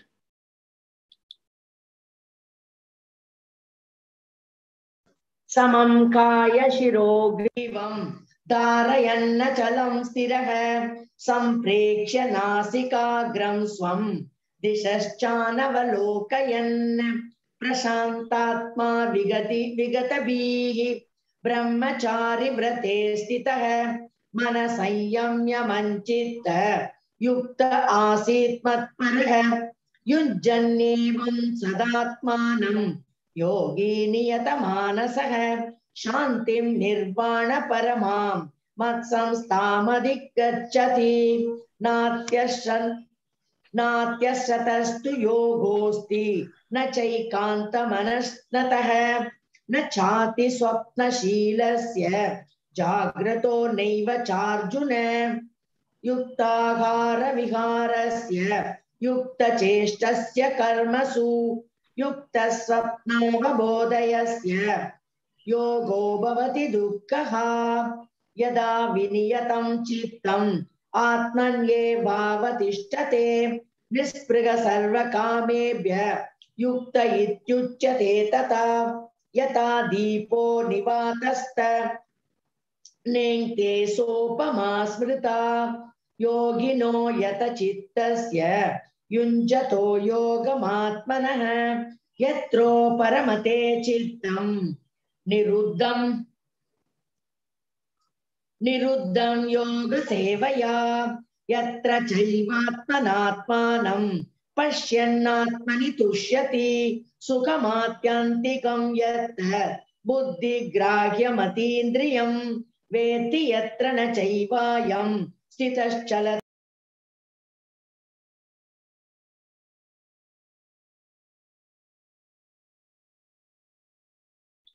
Hare Krishna Mataji, why are you muting yourself again and again? Please unmute. Please take care. Please unmute Lalita Mataji. Hare Krishna. संकल्प प्रभवान् कामान् त्यक्त्वा सर्वान् शेषतः मनसैवेन्द्रियग्रामं विनियम्य समन्ततः शनैः शनैरूपरमेत् बुद्ध्या गृहीतया आत्मसंस्थं मनः कृत्वा न किञ्चिदपि चिन्तयेत् यतो निश्चरति मनश्चलमस्थिरम् ततस्ततो नियम्यैत आत्मन्येव संचनयेत् प्रशान्तमनसं ह्येनं योगिनं सुखमुत्तमम् उपैति शान्तरजसं ब्रह्मभूतमकल्मषं युज्यन्नेवं सदात्मानं योगी विगतकल्मषः सुखेन ब्रह्म संस्पर्शम् अत्यन्तं सुखमश्नुते सर्वभूतस्थमात्मानं सर्वभूतानि चात्मनि ईक्षते योगयुक्तात्मा सर्वत्र समदर्शनः यो मां पश्यति सर्वत्र सर्वं च मयि पश्यति तस्याहं न प्रणश्यामि स च मे न प्रणश्यति सर्वभूतस्थितं यो मां भजत्येकत्वमास्थितः सर्वथा वर्तमानोऽपि स योगी मयि वर्तते आत्मौपम्येन सर्वत्र समं पश्यति योऽर्जुन सुखं वा यदि वा दुःखं स योगी परमो मतः अर्जुन उवाच योऽयं योगस्त्वया प्रोक्तः साम्येन मधुसूदन एतस्याहं न पश्यामि चञ्चलत्वा स्थितिं स्थिराम् चञ्चलं हि मनः कृष्ण प्रमाति बलवदृढं तस्याहं निग्रहं मन्ये वायोरिव सुदुष्करम् श्रीभगवानुवाच असंशयं महाबाहो मनो दुर्निग्रहं चलम् अभ्यासेन तु कौन्तेय वैराग्येण च गृह्यते असंयतात्मना योग दुष्प्राप इति मे मतिः वश्यात्मना तु यतता शक्यो वाप्तुमुपायतः अर्जुन उवाच अयति श्रद्धयोपेत योगाच्चलितमानसः अप्राप्य योग संसिद्धिं कां गतिं कृष्ण गच्छति कच्चिन्नो भयविस्पृष्ट छिन्नाभ्रिमिव नश्यति अप्रतिष्ठो महाबाहो विमूढो ब्रह्मणपति एतन्मे संशयं कृष्ण चेतुमर्हस्य शेषतः त्वदन्य संशयस्यास्य चेतान ह्युपपद्यते श्रीभगवानुवाच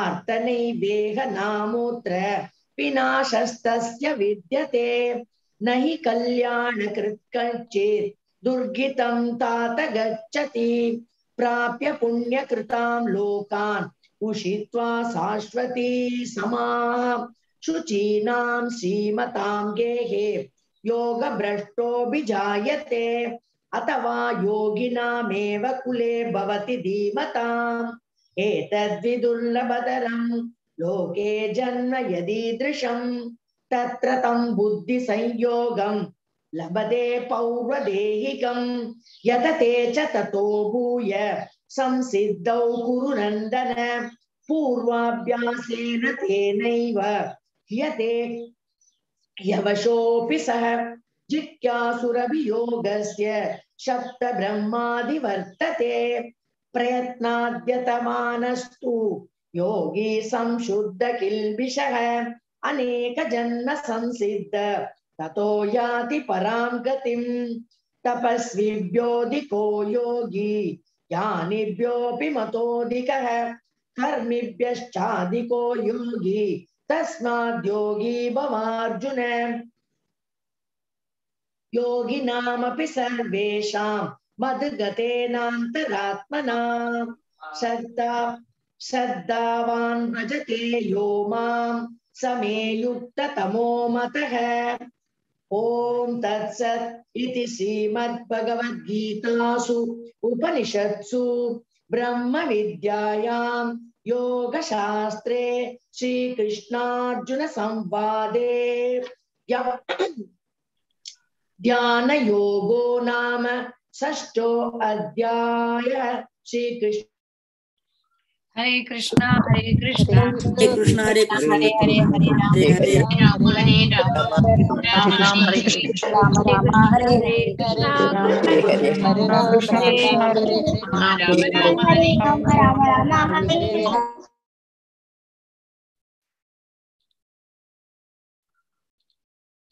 Yes, Karthik Prabhuji, Hare Krishna. Shri भगवानुवाच मय्या शक्तमना Partha योगं युञ्जन्मदाश्रयः असंशयं समग्रं मां यथा ज्ञास्यसि तच्छृणु ज्ञानं ते अहं च विज्ञानमिदं वक्ष्यामि यशेषतः यज्ञात्वा नेह भूयो अन्यत् ज्ञातव्यम् अवशिष्यते मनुष्याणां सहस्रेषु कश्चित् यदधि सिद्धये यदतामपि सिद्धानां कश्चिन्नां वेति तत्त्वतः भूमिरापो नलो वायुः कं मनो बुद्धिरेव च अहङ्कारम् इदीयं मे भिन्ना प्रकृतिरष्टता अपरेयमिदस्त्वन्यां प्रकृतिं वित्ति मे परां जीवभूतां महाबाहो ययेदं तुर्यते जगत् एतत् योनीनि भूतानि सर्वाणि इति उपधारय अहं कृष्णस्य जगतः प्रभवः प्रलयस्तथा मत्तः परधरं नान्यत् किञ्चित् अस्ति धनञ्जय मयि सर्वमिदं प्रोतं सूत्रे मणिगणा इव रसो अहमप्सु कौन्तेय प्रभास्मि शशिसूर्ययोः प्रणवः सर्ववेदेषु शब्दः के पौरुषं नृषु पुण्यो गन्धपृथिव्यां च तेजश्चास्मि विभावसौ जीवनं सर्वभूतेषु तपश्चास्मि तपस्विषु बीजं मां सर्वभूतानां विद्धि पार्थ जन सनातनं बुद्धिर्बुद्धिमदामस्मि तेजस्तेजस्विनामहम् बलं बलवतां चाहं कामरागविवर्जितं धर्मावृत्तो भूतेषु कामोऽस्मि भरतर्षभ ये चैव सात्विका भावा राजसास्तामसाश्च ये मत्त एव तान् विद्धि नत्वहं तेषु ते मयि त्रिभिर्गुणमयैर्भावैरेभिः सर्वमिदं जगत् मोहितं नाभिजानाति मामेव्य परमव्ययम् दैवी ह्येषा गुणमयी मम माया दुरत्यया मामेव ये प्रपद्यन्ते मायामेधां तरन्ति ते न मां दुष्कृतिनो मूढाः प्रपद्यन्ते नराधमाः मायया अपहृतज्ञाना आसुरं भावमाश्रिताः चतुर्विधा भजन्ते मां जना सुकृतिनोऽर्जुन आर्तो जिज्ञासुरर्तार्ति ज्ञानी च भरतर्षभ तेषां ज्ञानी नित्ययुक्त एक भक्तिर्विशिष्यते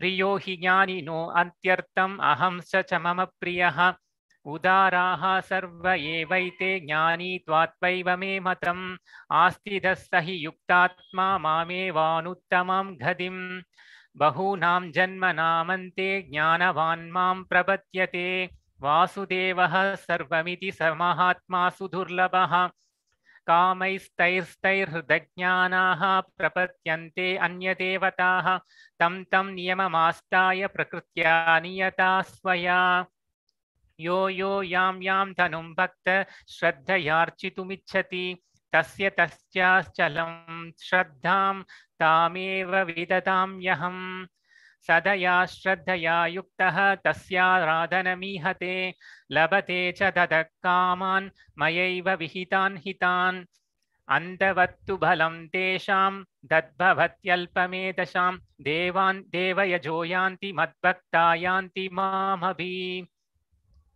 अव्यक्तं व्यक्तिमापन्नं मन्यन्ते माम् अबुद्धयः परं भावमजानन्तो ममाव्ययम् मनुत्तमम् नाहं प्रकाशः सर्वस्य योगमाया समावृतः मूढोऽयं नाभिजानाति लोको मामजमव्ययम् वेदाहं समतीतानि सर्वमानानि सार्जुन भविष्याणि च भूतानि मां तु वेद न कश्चन इच्छाद्वेषसमुत्थेन द्वन्द्वमोहन भारत सर्वभूतानि सम्मोहं सर्गे यान्ति परं तप येषां द्वन्द्वगतं पापं ज्ञानानां पुण्यकर्मणां ते द्वन्द्वमोहनिर्मुक्ता भजन्ते मां दृढव्रताः जरामरणमोक्षाय मामाश्रित्य यदन्ति ये ते ब्रह्मदत्विदुः कृत्स्नमध्यात्मकर्म चाखिलं साधिभूतादि दैवं मां साधियज्ञं च ये विदुः प्रयाणकालेऽपि चाम्बिते विदुर्युक्तचेतसः ॐ तत्सत् इति भगवद्गीतासु उपनिषत्सु ब्रह्मविद्यायां योगशास्त्रे श्रीकृष्णार्जुनसंवादे ज्ञानविज्ञानयोगो नाम सप्तमोऽध्यायः। हरे कृष्ण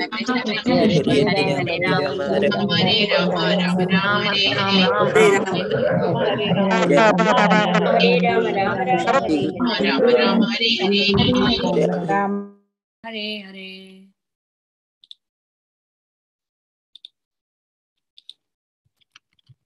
हरे कृष्णा। गुरुराज प्रभु जी, प्लीज अनम्यूट।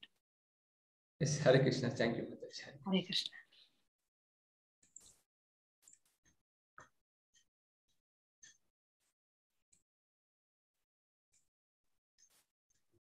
अर्जुन उवाच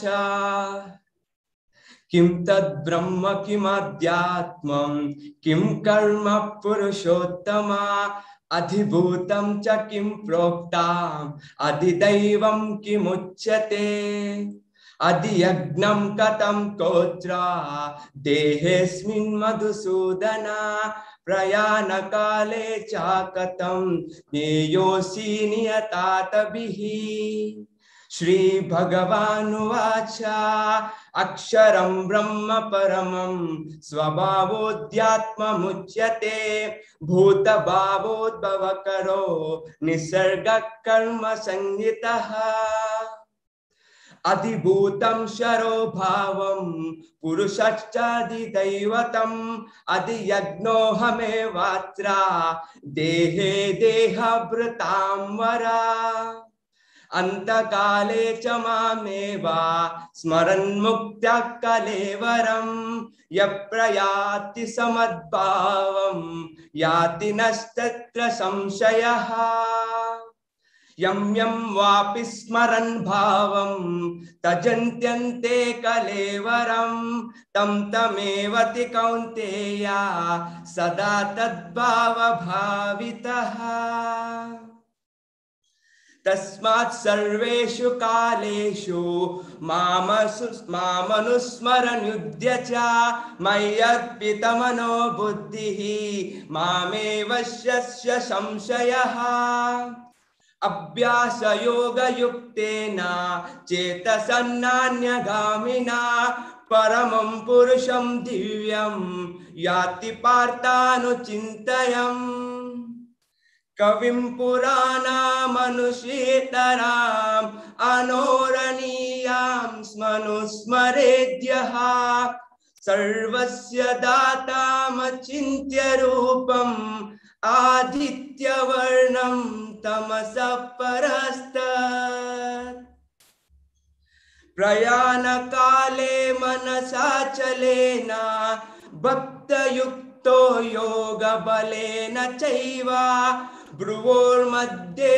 प्राणामवेश्य सम्यक् सतं परं पुरुषमुपैति दिव्यम् यदक्षरं वेदविदो वदन्ति विशन्ति यद्य ततो वीतरागः यदिच्छन्तो ब्रह्मचर्यं चरन्ति तत्ते पदं संज्ञेन प्रवक्ष्ये सर्वद्वाराणि संयम्य मनोहृदि निरुध्य च मूर्ध्यात्मनः प्राणाम् अस्थितो योगधारणा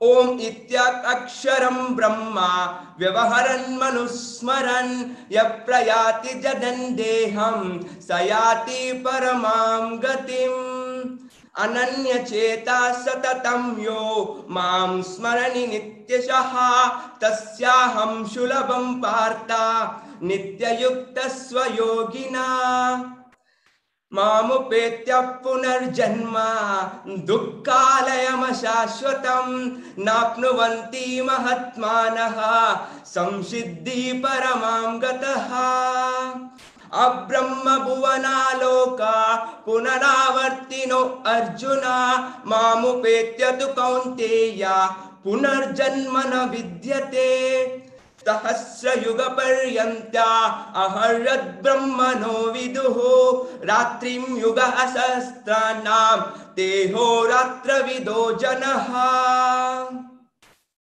अव्यक्ताद्व्यक्तं सर्वा प्रभवन्त्याः रागमे रात्र्यगमे प्रलीयन्ते तत्र व्यक्तसंज्ञके भूतग्रामस एवायं भूत्वा भूत्वा प्रलीयते रात्र्यगमे वशः पार्थ प्रभवत्याः रागमे परतस्मास्तु भावन्यो व्यक्ता व्यक्त सनातनः यस्य सर्वेषु भूतेषु न सत्यसु न विनश्यति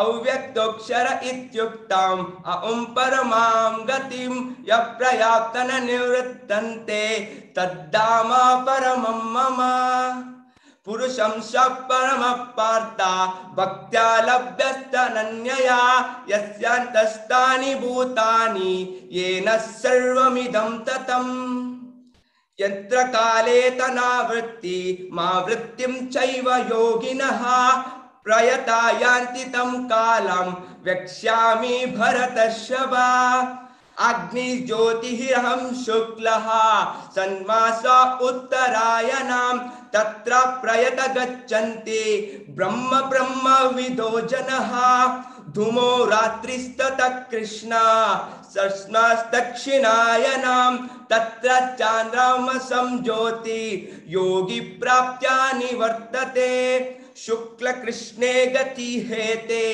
जगतं शाश्वते मते एकया याति नावृत्ति मन्याया वर्तते पुनः नैते स्मृति पार्थ ज्ञानान् योगी मोह्यति कश्चन तस्मात् सर्वेषु कालेषु योगयुक्तो भवार्जुन वेदेषु यज्ञेषु तपश्चैव दानेषु यत् पुण्यफलं प्रदिष्टम् आत्येति तस्तविदं विदित्वा योगी परं स्थानमुपैति चाद्यम् ओम तत्सत् इति श्रीमद्भगवद्गीतासु उपनिषत्सु ब्रह्म विद्या योगे शास्त्रे श्री कृष्णार्जुन संवादे अक्षर ब्रह्म योगो नाम अष्टमोऽध्यायः। हरे कृष्णा हरे कृष्णा हरे कृष्ण हरे राम हरे हरे राम हरे Ram Ram Ram Hare Hare Hare Yes, Ashwini, please unmute. हरे कृष्ण माता जी। ॐ नमो भगवते वासुदेवाय। अथ नवमोऽध्यायः। राजविद्या राजगुह्य योगः। श्रीभगवान् उवाच इदं तु ते गुह्यतमं प्रवक्ष्याम्यनुसूयवे ज्ञानं विज्ञानसहितं यज्ञात्वा मोक्ष्यसे अशुभात्। राजविद्या राजगुह्यं पवित्रम् इदमुत्तमं प्रत्यक्षावगमं धर्म्यं सुसुखं कर्तुमव्ययम्। अश्रद्धधानाः पुरुषा धर्मस्यास्य परन्तप अप्राप्य मां निवर्तन्ते मृत्युसंसारवर्त्मनि। मया ततम् इदं सर्वं जगत् अव्यक्तमूर्तिना मत्स्थानि सर्वभूतानि न चाहं तेष्वस्थितः। न च मत्स्थानि भूतानि पश्य मे योगमैश्वरम्। भूतभृन्न च भूतस्थो ममात्मा भूतभावनः। यथाकाशा स्थितो नित्यं वायुः सर्वत्र गो महान् तथा सर्वाणि भूतानि मत्स्थानीत्युपधारय। सर्वभूतानि कौन्तेय प्रकृतिं यान्ति मामिकां कल्पक्षये पुनस्तानि कल्पादौ विसृजाम्यहम्। प्रकृतिं स्वामवष्टभ्य विसृजामि पुनः पुनः भूतग्रामं इमं कृत्स्नम् अवशं प्रकृतेर्वशात्। न च मां तानि कर्माणि निबध्नन्ति धनञ्जय उदासीनवदासीनम् असक्तं तेषु कर्मसु। मयाध्यक्षेण प्रकृतिः सूयते साचराचरम् हेतुनानेन कौन्तेय जगद्विपरिवर्तते। अवजानन्ति मां मूढा मानुषीं तनुमाश्रितम् परं भावम् अजानन्तो मम भूता महेश्वरम्। मोघाशा मोघकर्माणो मोघज्ञानाविचेतसः राक्षसीमासुरीं चैव प्रकृतिं मोहिनीं श्रुताः। महात्मानस्तु मां पार्थ दैवीं प्रकृतिमाश्रिताः भजन्त्यनन्यमनसो ज्ञात्वा भूतादिमव्ययम्। सततं कीर्तयन्तो मां यतन्तश्च दृढव्रताः नमस्यन्त्यश्च मां भक्त्या नित्ययुक्ता उपासते। ज्ञानयज्ञेन चाप्यन्ये यजन्तो मामुपासते एकत्वेन पृथक्त्वेन बहुधा विश्वतो मुखम्। अहं क्रतुरहं यज्ञः स्वधाहम् अहम् औषधम् मन्त्रोऽहम् अहम् एवाज्यम् अहमग्निरहं हुतम्। पिताहम् अस्य जगतो माता धाता पितामहः वेद्यं पवित्रमोङ्कार ऋक्सामायजुरेव च। गतिर्भर्ता प्रभुः साक्षी निवासः शरणं सुहृत् प्रभवः प्रलयः स्थानं निधानं बीजमव्ययम्। तपाम्यहम् अहं वर्षं निगृह्णाम्युत्सृजामि च अमृतं चैव मृत्युश्च सद् असच्चाहमर्जुन। त्रैविद्या मां सोमपाः भूतपापा यज्ञैरिष्ट्वा स्वर्गतिं प्रार्थयन्ते ते पुण्यमासाद्य सुरेन्द्रलोकम् अश्नन्ति दिव्यान् दिवि देव भोगान्। ते तं भुक्त्वा स्वर्गलोकं विशालम् क्षीणे पुण्ये मर्त्यलोकं विशन्ति। एवं त्रयी धर्मम् अनुप्रपन्ना गतागतं कामकामा लभन्ते।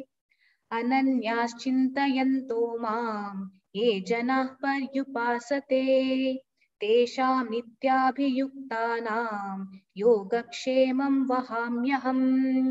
ये अप्यन्यदेवता भक्ता यजन्ते श्रद्धयान्विताः ते अपि माम् एव कौन्तेय यजन्त्यविधिपूर्वकम्।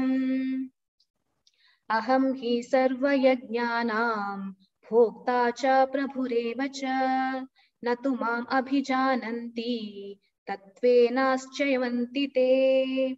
यान्ति देवा व्रता देवान् पितॄन् यान्ति पितृव्रताः भूतानि यान्ति भूतेज्य यान्ति मद्याजिनो अपि माम्। पत्रं पुष्पं फलं तोयं यो मे भक्त्या प्रयच्छति तद् अहं भक्त्युपकृतम् अश्नामि प्रत्युतान्महा। यत् करोषि यद् अश्नासि यज्जुहोषि ददासि यत् तपस्यसि कौन्तेय तत् कुरुष्व मदर्पणम्। शुभाशुभफलैरेवं मोक्षसे कर्मबन्धनैः संन्यासयोगयुक्तात्मा विमुक्तो माम् उपैष्यसि। समोऽहं सर्वभूतेषु नामे द्वेषो अस्ति न प्रियः। ये भजन्ति तु मां भक्त्या मयि ते तेषु चाप्यहम्। अपि चेत् सुदुराचारो भजते माम् अनन्यभाक् साधुरेव च मन्तव्यः सम्यक् व्यवसितो हि सः। क्षिप्रं भवति धर्मात्मा शाश्वच्चान्तिं निगच्छति कौन्तेय प्रतिजानीहि नामे भक्तः प्रणश्यति। मां हि पार्था व्यपाश्रित्य ये अपि स्युः पापयोनयः स्त्रियो वैश्यस्तथा शूद्रस्ते अपि यान्ति परां गतिम्। किं पुनर्ब्राह्मणाः पुण्य भक्ता राजर्षयस्तथा अनित्यम् असुखं लोकम् इमं प्राप्य भजस्व माम्। मन्मना भव मद्भक्तो मद्याजी मां नमस्कुरु माम् एवैष्यसि युक्त्वैवाम् आत्मानं मत्परायणः। ॐ तत्सत् इति श्रीमद्भगवद्गीतासु उपनिषत्सु ब्रह्मविद्यायां योगशास्त्रे श्रीकृष्णार्जुन संवादे राजविद्या राजगुह्यो योगो नाम नवमोऽध्यायः। हरे कृष्णा हरे कृष्णा हरे कृष्ण कृष्ण हरे कृष्ण हरे कृष्ण राम हरे हरे हरे राम राम राम हरे हरे कृष्ण हरे कृष्ण कृष्ण हरे हरे हरे राम राम हरे राम राम राम हरे राम हरे हरे कृष्ण हरे कृष्ण राम राम हरे हरे। राम हेमा हरे पाटिल। हरे हरे कृष्ण कृष्ण कृष्ण हरे हरे हरे राम हरे हरे राम राम हरे हरे हरे कृष्ण कृष्ण हरे हरे हरे राम राम राम हरे हरे ಅದನ್ನೇ ನಾನು ಕೊಟ್ಬಿಟ್ಟು ತಗೋಗಾಯ್ತು ಇನ್ನೇನು ಜಾಯ್ನ್ ಆಗಿದ್ರು ಆಗ್ತಿಲ್ಲ ಒಂದ್ ಸ್ವಲ್ಪ हेमा पाटिल। हरे कृष्ण एक मिनट स्टार्ट। हरे कृष्णा। ओम नमो भगवते वासुदेवाय। अध्याय 10 विभूति योगा। श्री भगवानुवाच भूयं एव महाबाहो शृणु मे परमं वच यत्तेऽहं प्रीयमाणाय वक्ष्यामि हितकाम्यया न मे विदुसुरगणा प्रभवं न महर्षयः अहं मादिर्हि देवानां महर्षीणा च सर्वसः यो मां जमनादि च वेत्ति लोको महेश्वरम् असम्मूढः समर्थेषु सर्वपापे प्रमुच्यते बुद्धिज्ञानं सम्मोह क्षमा सत्यदम समा सुख दुःख भवो भावो भयं चाभयमेव च अहिंसा समता दृष्टि तपोदानं यशो यशः भवन्ति भावभूतानां मत एव पृथ्वीकृत्वदा महर्षयः सप्त पूर्वे चत्वारो मनवस्तथा मद्भावा मनसा जाता येषा लोक इमा प्रजा एता विभूतियोगं च मम यो वेति तत्त्वतः सोऽविज्ञानेन योगेन युज्यते नात्र संशयः अहं सर्वस्य प्रभवो मत्तः सर्वप्रवर्तते इति मत्वा भजन्ते मां बुधा भावसमन्विताः मच्चित्ता मद्गतप्राणा बोधयन्तः परस्परं कथयन्तश्च मां नित्यं तुष्यन्ति च रमन्ति च तेषा सततयुक्तानां भजता प्रीतिपूर्वकं ददामि बुद्धियोगं तं येन मामुपपायन्ति ते तेषामेवानुकम्पार्थे महमज्ञानजं तमः नाशयात्मात्मभावस्थो ज्ञानदीपेन भावसता अर्जुन उवाच परं ब्रह्म परं धाम पवित्रं परमं भवान् पुरुषं शाश्वतं दिव्यम् आदिदेवमजं विभुम् आहुस्त्वा मृषयः सर्वे देवर्षि नारदस्तथा असितो देवलो व्यासः स्वयं चैव ब्रवीषि मे सर्वमेतदतं मन्ये यन्मावृदसि केशवा न हि ते भगवन् व्यक्ति विदुर्देवान् दानवा स्वयमेवात्मनात्मानं वेत्तत्थं त्वं पुरुषोत्तम भूतभावन भूतेश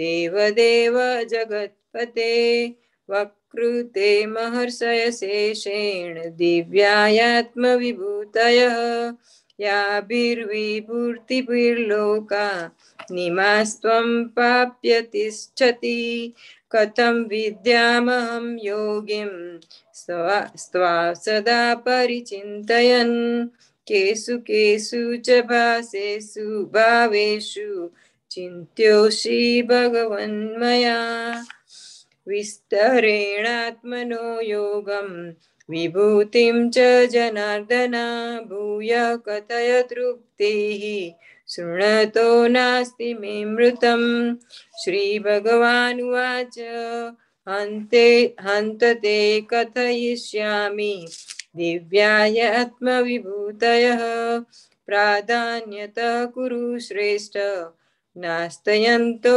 विस्तरस्य मे अहमात्मा गुडाकेशा सर्वभूताशयस्थितिः अहमादिव्यश्च मध्यं च भूतात्मनन्त एव च आदित्यानामहं विष्णु ज्योतिर्सारविरंशमान् मरीचिर्मरुतामस्मि नक्षत्राणामहं शशि वेदानां सामवेदोऽस्मि देवानामस्मि वासवः इन्द्रियाणां मनश्चास्मि भूतानामस्मि चेतनः रुद्राणां शङ्करश्चास्मि वित्तेषो यक्षरक्षसां वशुनाः वकश्चास्मि मेरुशिखिरिणामहं पुरुदंसा च मुख्यमा वृद्धि पार्थ बृहस्पतिं सेनानीनामहं स्कन्द सरसांस्मि सागरः महर्षिणा भृगुरहं गिरामामस्येकमक्षरं यज्ञाना जपयज्ञोऽस्मि स्थावराणां हिमालयः अस्वस्थः सर्ववृक्षाणां देवर्षीणा च नारदः गन्धर्वाणा चित्ररथः सिद्धानां कपिलो मुनिः उच्चै श्रवसमश्वाना वृत्ति माममृतोद्भवम् ऐरावतं गजेन्द्राणा नेराणा च नराधिपम् आयुधानामहं वज्रं धेनूनामस्मि कामधुक् प्रजन्नास्मि कन्दर्पः सर्पाणामस्मि वासुकी अनन्ताश्चास्मि नागानां वरुणो यादसामहं पितॄणामर्यमा चास्मि यमः संयमतामहं प्रह्लाद चास्मि दैत्यानां कालः कलया तामहं मृगाणा च मृगेन्द्रोऽहं वैनतेयश्च पक्षिणां पवनः पवनातामस्मि रामः शस्त्रभूतामहं जषाणामकरश्चास्मि स्रोतसमस्मि जाह्नवी सगर्णामादिरन्तश्च मध्य चैवाहम् अर्जुन आध्यात्मविद्याविद्याना वादः प्रवदतामहम् अक्षराणामकरोऽस्मि द्वन्द्वसामासिकस्य च अहमेवाक्षयः कालो दाताहं विश्वतो मुखः मृत्यु सर्वहरः स्वाहा मृदुभवश्च भविष्यताम् कीर्तिः श्रीवाक्यनारीणा धृतिमेर्गा धृति क्षमा बृहत्साम तथा साम्ता गायत्री छन्दसामहं मासाना मार्गशीर्षोऽहं मृत्युना कुसुमाकर द्रुतं चलयतास्मस्मि तेजस्विनामहं जयोऽस्मि व्यवसायो यस्मि सत्वं सत्त्ववतामहं वृष्णीना वासुदेवोऽस्मि पाण्डवाना धनञ्जय मुनीनामप्यहं व्यास कवीनामुशना कविः दण्डो दमयतामस्मि नीतिरस्मि जिगीषतां मौन चैवास्मि गुह्याना ज्ञानवतामहं यच्चापि सर्वभूतानां बीजं तदमहर्जुन न तदस्ति विना यस्यात् न मया भूतचराचरं नान्तोऽस्ति मम दिव्याना विभूतिना परन्तप एष तु देशतः प्रोक्तो विभूते विस्तरो मया यद्यपि भूतिमत्सत्त्वं श्रीमद्जीर्तमेव च वा ततदेवावगच्छत्वं मम तेजोसम्भवम् अथवा बहुनैतेन किं ज्ञातेन तवार्जुन विष्टभ्याहमिदं कृत्स्नं एकांशेन स्थितो जगत् इति श्रीमद्भगवद्गीता हि उपनिषत्सु ब्रह्मविद्यायां योगशास्त्रे श्रीकृष्णार्जुन संवादे विभूतियोग नामो 10मोऽध्याय श्री हरे कृष्ण हरे कृष्ण हरे राम हरे राम राम हरे राम राम हरे हरे राम हरे हरे कृष्ण हरे राम राम हरे हरे राम हरे हरे.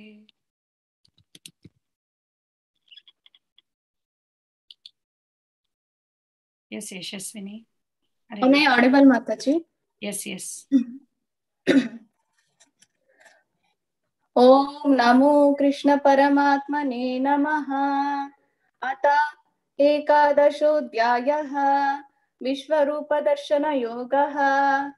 अर्जुन उवाच मदनुग्रहं परमं गुह्यमध्यात्मसन्नितं यत्त्वयोक्तं वचस्तेन मोहोऽयं विगतो मम भवाप्ययौ हि भूतानां श्रुतौ विस्तरशो मया त्वत्तः कमलपत्राक्षा महात्म्यामपि चाव्ययम् एवमेतद्यथा तत्त्वम् आत्मानं परमेश्वर द्रष्टुमिच्छामि ते रूपम् ऐश्वरं पुरुषोत्तमा मन्यसे यदि तच्चक्यं मया द्रष्टुमिति प्रभो योगेश्वरो ततो मे त्वं दर्शयात्मानमव्ययम् श्रीभगवानुवाच पश्य मे पार्थरूपाणि शताशोतासहस्रशः नानाविधानि दिव्यानि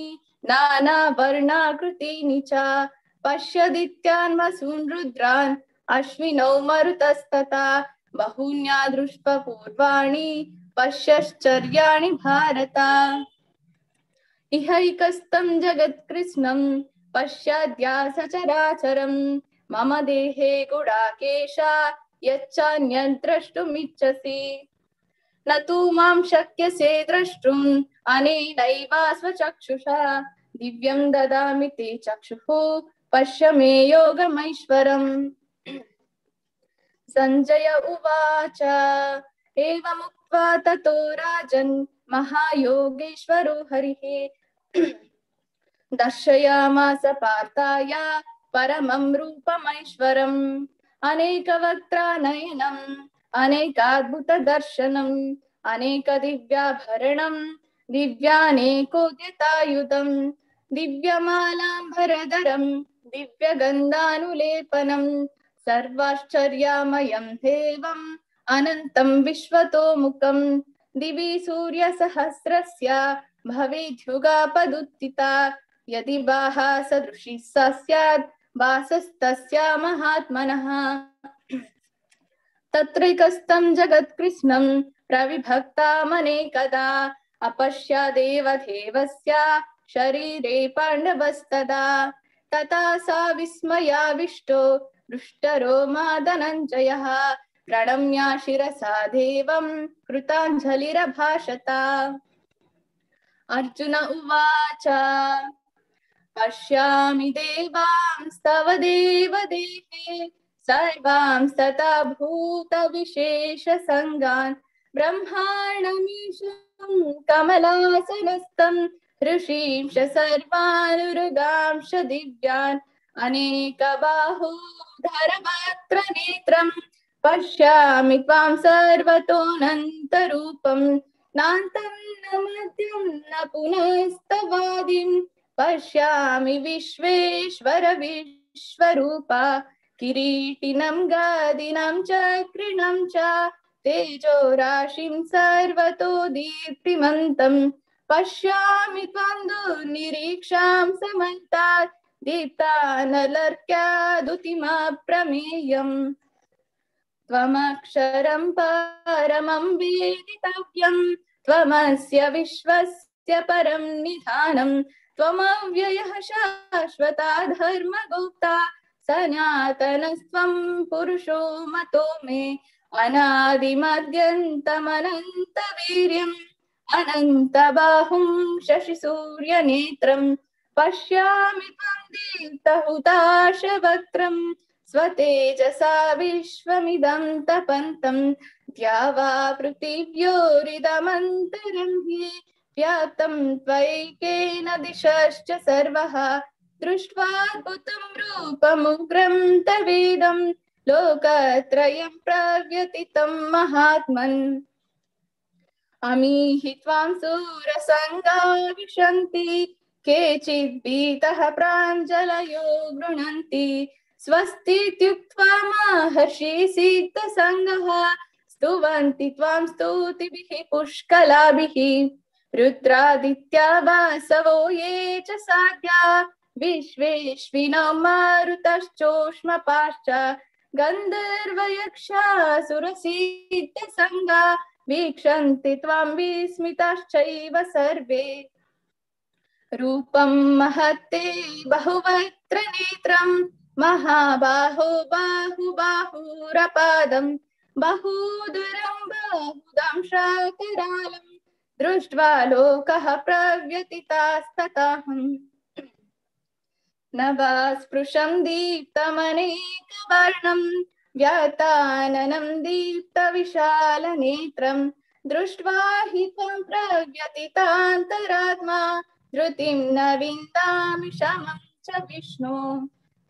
दंष्ट्राकरालानि च ते मुखानि दृष्टैव कालान्नलसन्निभानि दिशो न जाने न लभे च शर्मा प्रसीद देवेश जगन्निवास।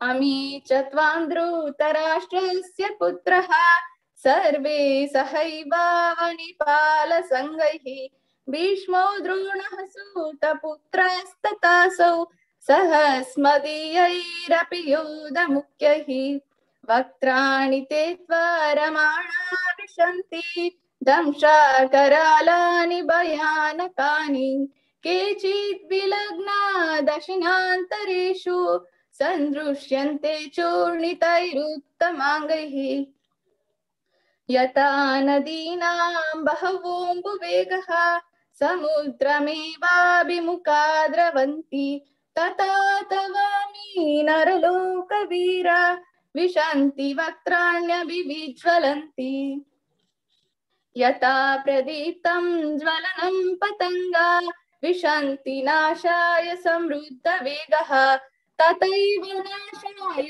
विशन्ति लोकाः तवापि वक्त्राणि समृद्धवेगः लेलीहसे ग्रासमाना समन्तात् लोकान् समग्रान् वदनैज्वलद्भिः तेजोभिरापूर्य जगत् समग्रं वासस्तवोग्राः प्रतपन्ति विष्णु आख्याहि मे को भवनुग्ररूपो नमस्तु ते देववरा प्रसीद विज्ञातुमिच्छामि भवन्तमाद्यं न हि प्रजानामि तव प्रवृत्तिम्। श्रीभगवानुवाच कालोऽस्मि लोकाक्षयकृत् प्रवृद्धो लोकान् समाहर्तुमिहा प्रवृत्तः ऋतेऽपि त्वां न भविष्यन्ति सर्वे येव स्थिता प्रत्यनिकेषु योधः तस्मात् त्वमुत्तिष्ठ यशो लभस्व जित्वा शत्रुन् भुङ्क्ष्व राज्यं समृद्धं मयैवैते निहताः पूर्वमेव निमित्तमात्रं भव सव्यसाचिन् द्रोणं च भीष्मं च जयाद्रुतं च कर्णं ततन्यानपि योधवीरान् मया हतं स्वजहिमा व्यतिष्ठ युध्यस्व चेतासि रणे सपत्नान्। संजय उवाच एतत् श्रुत्वा वचनं केशवस्य कृताञ्जलिर्वेपमाना किरीटी नमस्कृत्वा भूय एवाह कृष्णं सगद्गदम्बितवीतः प्रणम्य।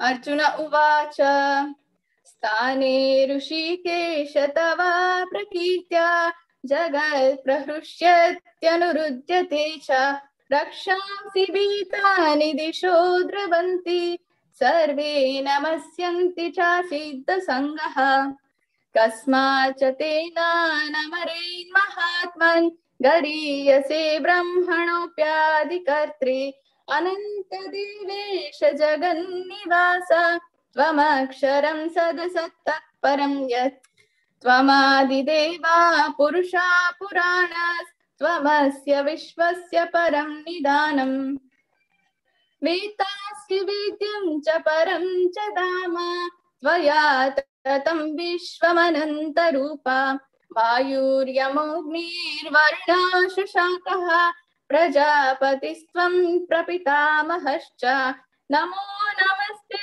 तु सहस्रकृत्वः पुनश्च भूयोऽपि नमो नमस्ते नमः पुरस्तादत पृष्ठतस्ते नमोऽस्तु ते सर्वदा एव सर्वा अनन्तवीर्यामितविक्रमस्त्वं सर्वं समाप्नोषि ततोऽसि सर्वः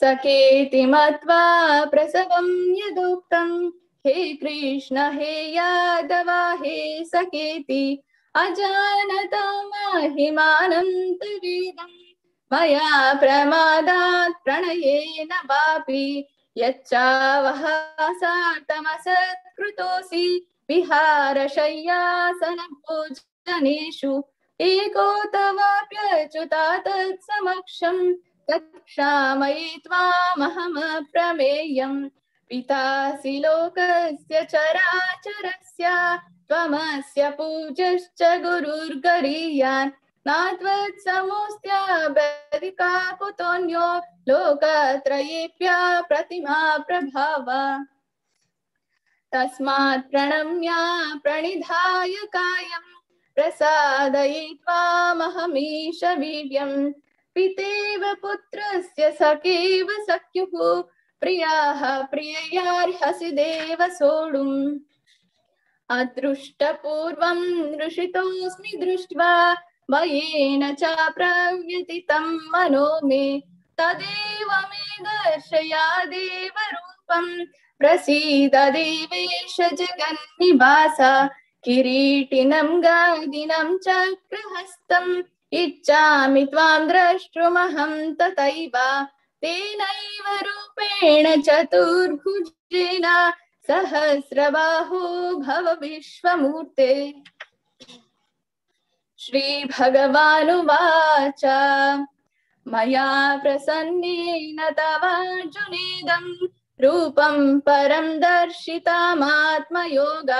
तेजोमयं विश्वमनन्तमाद्यं यन्मे त्वदन्येन न दृष्टपूर्वं नावेदयज्ञाद्ययानैर्न दान्यै न च क्रियार्भिर्न तपोभिरुग्रैः एवं रूपः शक्य अहं नृलोके द्रष्टुं त्वदन्येन कुरु प्रवीरा मा ते व्यथा मा च विमूढभावो दृष्ट्वा रूपं घोरमीदृक्ममेदम् व्यपेतभिः प्रीतमनः पुनस्त्वं तदेव मे रूपमिदं प्रपश्य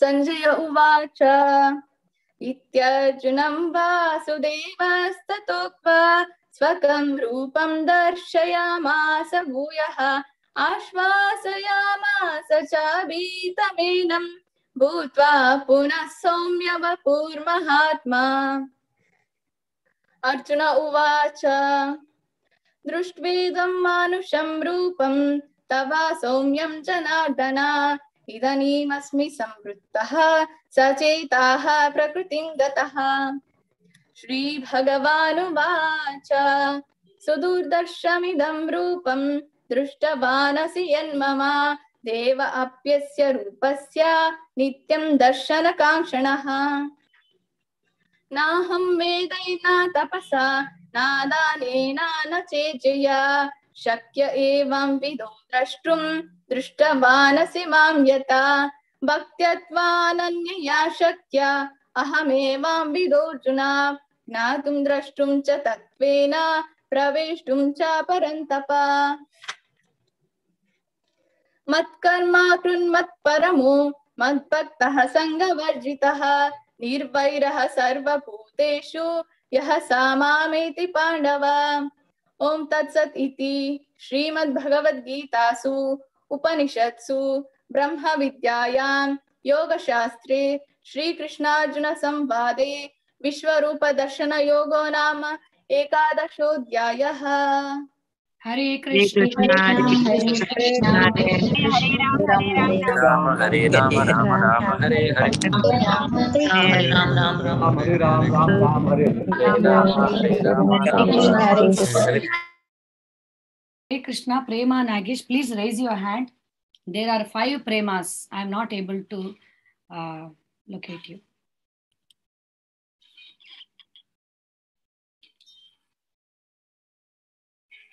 Yes, Hare Krishna. Hare Krishna. Hare Krishna Mataji. Hare Krishna. Okay. Here, can I start? Can I recite my Mataji? Start. Please start. You are muted again. Please unmute. Okay. Please take care of that. Don't unmute yourself. Okay. Okay, Mataji. Yes. Video not on, huh? On. No problem. It's visible. ओम श्री परमात्मने नमः। अथ द्वादशोऽध्यायः भक्तियोगः।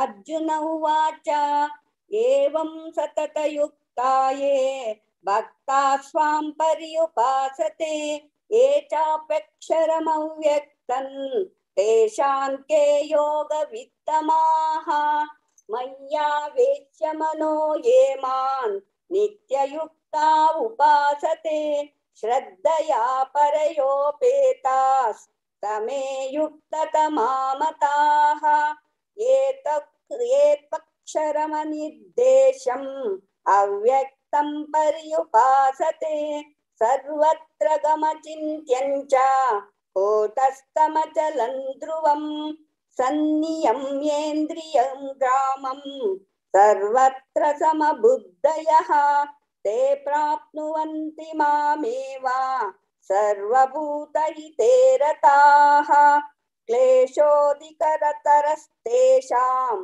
अव्यक्तासक्तचेतसाम् अव्यक्ता हि गतिर्दुःखं देहवद्भिरवाप्यते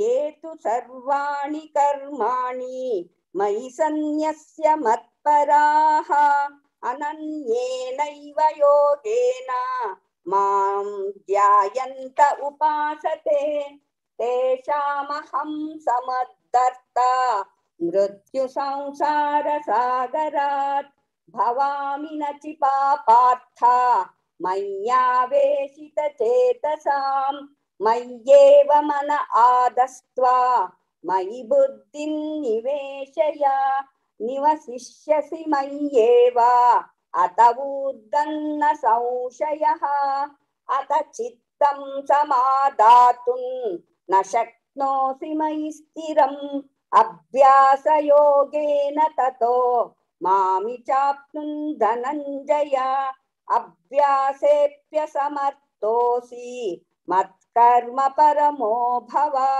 मदर्पितकर्माणि कुर्वन् सिद्धिमवाप्स्यसि अथैतदप्यशक्तोऽसि कर्तुं मद्योगमाश्रितः सर्वकर्मफलत्यागं ततः कुरु यतात्मवान् श्रेयो हि ज्ञानमभ्यासात्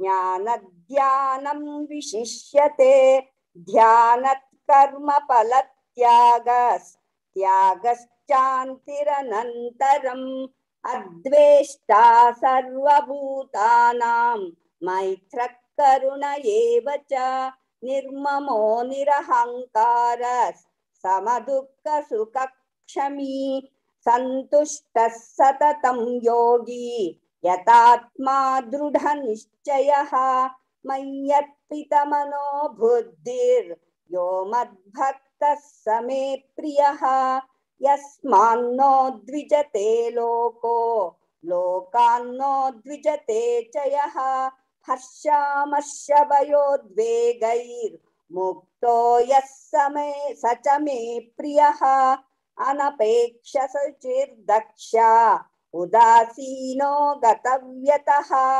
सर्वारम्भपरित्यागी यो मद्भक्तः स मे प्रियः यो न हृष्यति न द्वेष्टि न शोचति न काङ्क्षति शुभाशुभपरित्यागी भक्तिमान्यः स मे प्रियः समः शत्रौ च मित्रे च तथा मानापमानयोः शीतोष्णसुखदुःखेषु समः सङ्गविवर्जितः तुल्यनिन्द्यास्तुतिर्मौनी सन्तुष्टो येन केनचित् अनिकेतः स्थिरमतिर्भक्तिमान् मे प्रियो नरः ये तु धर्म्यामृतम् इदं यथोक्तं पर्युपासते श्रद्धाना मत्परमा भक्तास्तेतीव मे प्रियः ओम तत्सदिति श्रीमद्भगवद्गीतासु उपनिषत्सु ब्रह्मविद्यायां योगशास्त्रे श्रीकृष्णार्जुनसंवादे भक्तियोगो नाम 12ोऽध्यायः। हरे कृष्ण कृष्ण हरे कृष्ण हरे हरे राम हरे राम हरे राम राम हरे हरे हरे कृष्ण हरे राम राम राम हरे हरे। यस प्रसन्ना, हरे कृष्ण। हरे कृष्ण माता जी। हरे कृष्ण। ओम श्री परमात्मने नमः। अतः त्रयोदशोऽध्यायः क्षेत्र क्षेत्रज्ञ विभाग योगः। अर्जुन उवाच प्रकृतिं पुरुषं चैव क्षेत्रं क्षेत्रज्ञमेव च एतद्वेदितुमिच्छामि ज्ञानं ज्ञेयं च केशव। श्रीभगवानुवाच इदं शरीरं कौन्तेय क्षेत्रमित्यभिधीयते एतद्यो वेत्ति तं प्राहुः क्षेत्रज्ञ इति तद्विदः। क्षेत्रज्ञं चापि मां विद्धि सर्वक्षेत्रेषु भारत। क्षेत्रक्षेत्रज्ञयो ज्ञानं यत्तज्ज्ञानं मतं मम तत्क्षेत्रं यच्छ यादृक् च यद्विकारी यतश्च यत् स च यो यत्प्रभावश्च तत्समासेन मे शृणु। ऋषिभिर्बहुधा गीतं छन्दोभिर्विविधैः पृथक् ब्रह्मसूत्रपदैश्चैव हेतुमद्भिर्विनिश्चितैः। महाभूतान्यहङ्कारः बुद्धिरव्यक्तमेव च इन्द्रियाणि दशैकं च पञ्चचेन्द्रियगोचराः। इच्छा द्वेष सुखं दुःखं सङ्घातचेतना धृतिः यतत् क्षेत्रं समासेन सविकारमुदाहृतम्। अमानित्वमदम्भित्वम् अहिंसा क्षान्तिरार्जवम् आचार्योपासनं शौचं स्थैर्यमात्मविनिग्रहः। इन्द्रियार्थेषु वैराग्यम् अनहङ्कार एव च जन्म मृत्युजरा व्याधि दुःखदोषानुदर्शनम्। असक्तिरनभिष्वङ्गः पुत्रदारा गृहादिषु नित्यं च समचित्तत्वम् इष्टानिष्टोपपत्तिषु मयि चानन्ययोगेन भक्तिरव्यभिचारिणि। विविक्तदेशसेवित्वम् अरतिर्जनसंसदि अध्यात्मज्ञाननित्यत्वं तत्त्वज्ञानार्थदर्शनम्। एतज्ज्ञानमिति प्रोक्तम् अज्ञानं यदतोऽन्यथा ज्ञेयं यत्तत् प्रवक्ष्यामि यज्ज्ञात्वामृतमश्नुते। अनादिमत्परं ब्रह्म न सत्तन्नासदुच्यते सर्वतः पाणिपादं तत् सर्वतोक्षिशिरोमुखं सर्वतः श्रुतिमल्लोके सर्वमावृत्य तिष्ठति। सर्वेन्द्रियगुणाभासं सर्वेन्द्रियविवर्जितम् असक्तं सर्वभृच्छैव निर्गुणं गुणभोक्तृ च बहिरन्तस्य भूतानाम् अचरं चरमेव च सूक्ष्मत्वात् तदविज्ञेयं दूरस्थं चान्तिके च तत् अविभक्तं च भूतेषु विभक्तमिव च स्थितं भूतभर्तृ च तज्ज्ञेयं ग्रसिष्णुप्रभविष्णु च ज्योतिषामपि तज्ज्योतिः तमसः परमुच्यते। ज्ञानं ज्ञेयं ज्ञानगम्यं हृदि सर्वस्य विष्ठितम्। इति क्षेत्रं तथा ज्ञानं ज्ञेयं चोक्तं समासतः मद्भक्त एतद्विज्ञाय मद्भावायोपपद्यते। प्रकृतिं पुरुषं चैव विध्यनादि उभावपि विकारांशगुणांशैव विद्धि प्रकृतिसम्भवान्। कार्यकरणकर्तृत्वे हेतुः प्रकृतिरुच्यते पुरुषः सुखदुःखानां भोक्तृत्वे हेतुरुच्यते।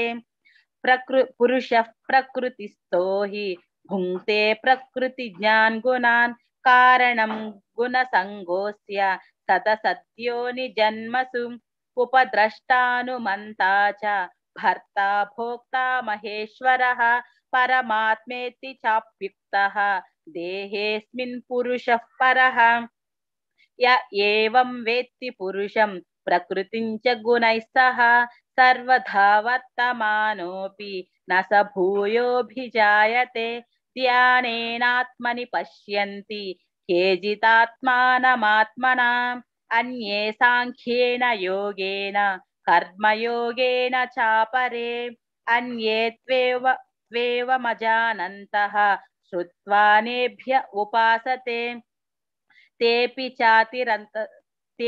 चातितरन्त्येव मृत्युं श्रुतिपरायणाः यावत् संजायते किञ्चित् सत्त्वं स्थावरजङ्गमं क्षेत्रक्षेत्रज्ञसंयोगात् तद्विद्धि भरतर्षभ समं सर्वेषु भूतेषु तिष्ठन्तं परमेश्वरं विनश्यस्व विनश्यन्तं यः पश्यति स पश्यति समं पश्यन् हि सर्वत्र समवस्थितमीश्वरं न हि नस्त्यात्मनात्मानं ततो याति परां गतिं प्रकृत्यैव च कर्माणि क्रियमाणानि सर्वशः यः पश्यति तथात्मानम् अकर्तारं स पश्यति यदा भूतपृथग्भावम् एकस्तमनुपश्यति तत एव च विस्तारं ब्रह्म सम्पद्यते तदा अनादित्वात् निर्गुणत्वात्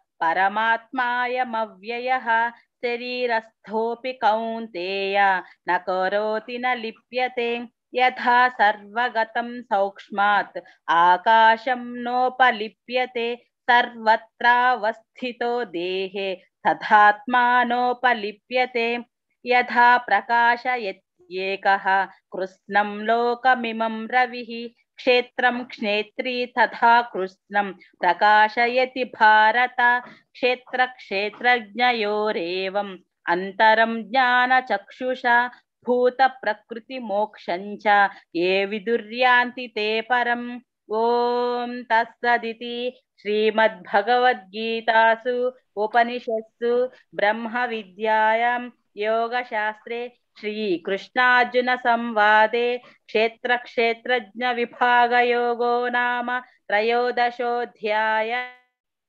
हरे कृष्णा हरे कृष्णा हरे कृष्णा कृष्ण राम हरे राम राम हरे राम हरे राम राम राम हरे हरे राम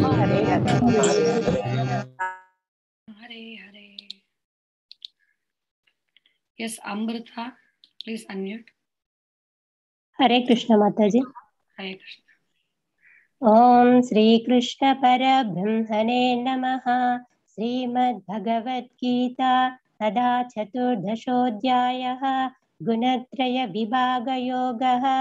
श्री भगवानुवाच परं भूय प्रवक्ष्यामि ज्ञानानां ज्ञानमुत्तमं यज्ञात्वा मुनयः सर्वे परां सिद्धिमितो गताः इदं ज्ञानमुपाश्रित्य मम साधर्म्यमागताः सर्गेऽपि नोपजायन्ते प्रलयेन व्यतन्ति च मम योनिर्महद्ब्रह्मा तस्मिन् गर्भं ददाम्यहं सम्भवः सर्वभूतानां ततो भवति भारत सर्वयोनिषु कौन्तेय मूर्तयः सम्भवन्ति याः तासां ब्रह्म महाद्योनिः अहं बीजप्रदः पिताः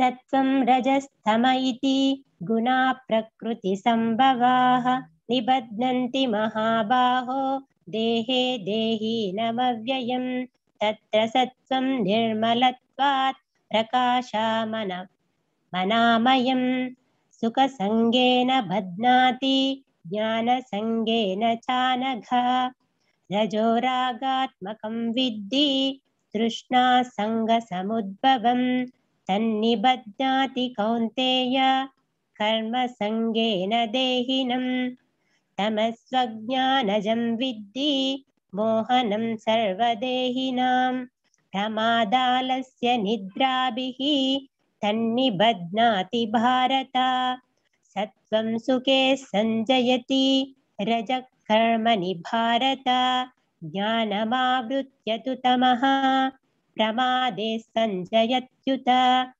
रजस्तमश्चाभिभूय सत्वं भवति भारत रजस्तत्त्वं तमश्चैव तमस्सत्त्वं रजस्तदा सर्वद्वारेषु देहेऽस्मिन् प्रकाशा उपजायते ज्ञानं यदा तदा विद्यात् विवृद्धं सत्त्वमित्युत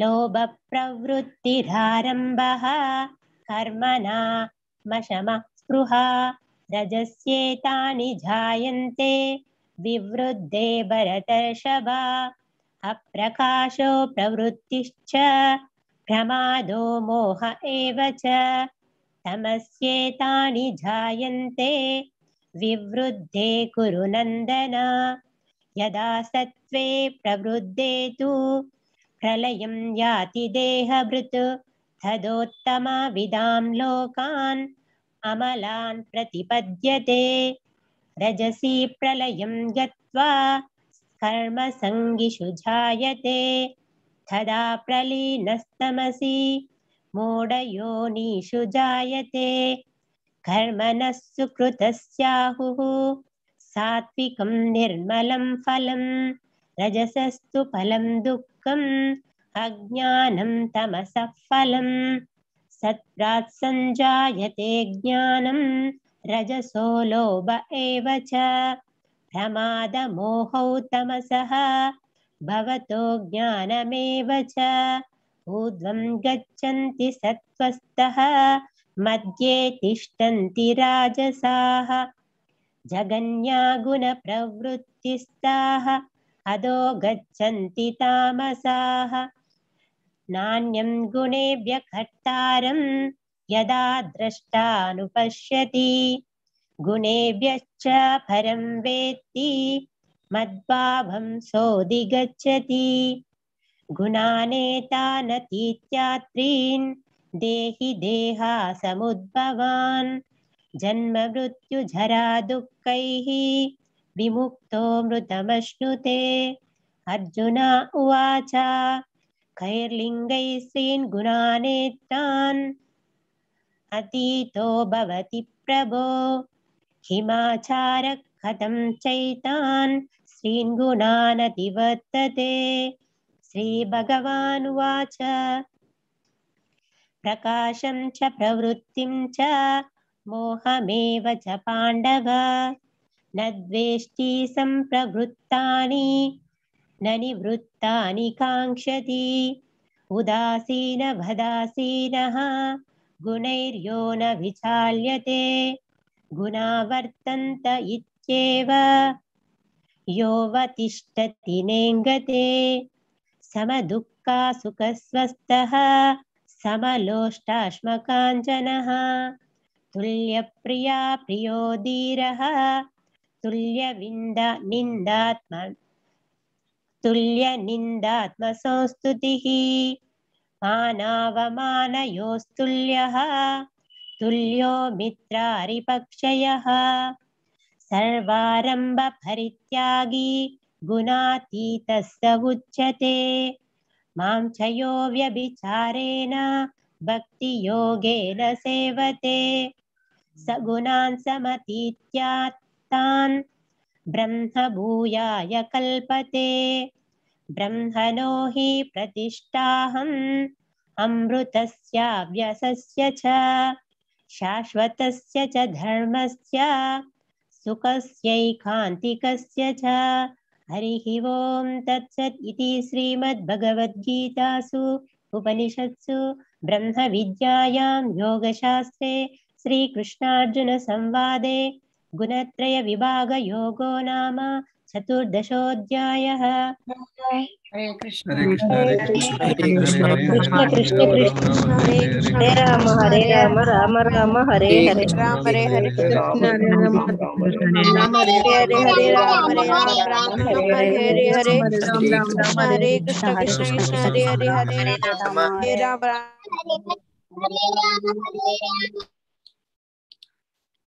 Yes, Vanita Kini, please unmute.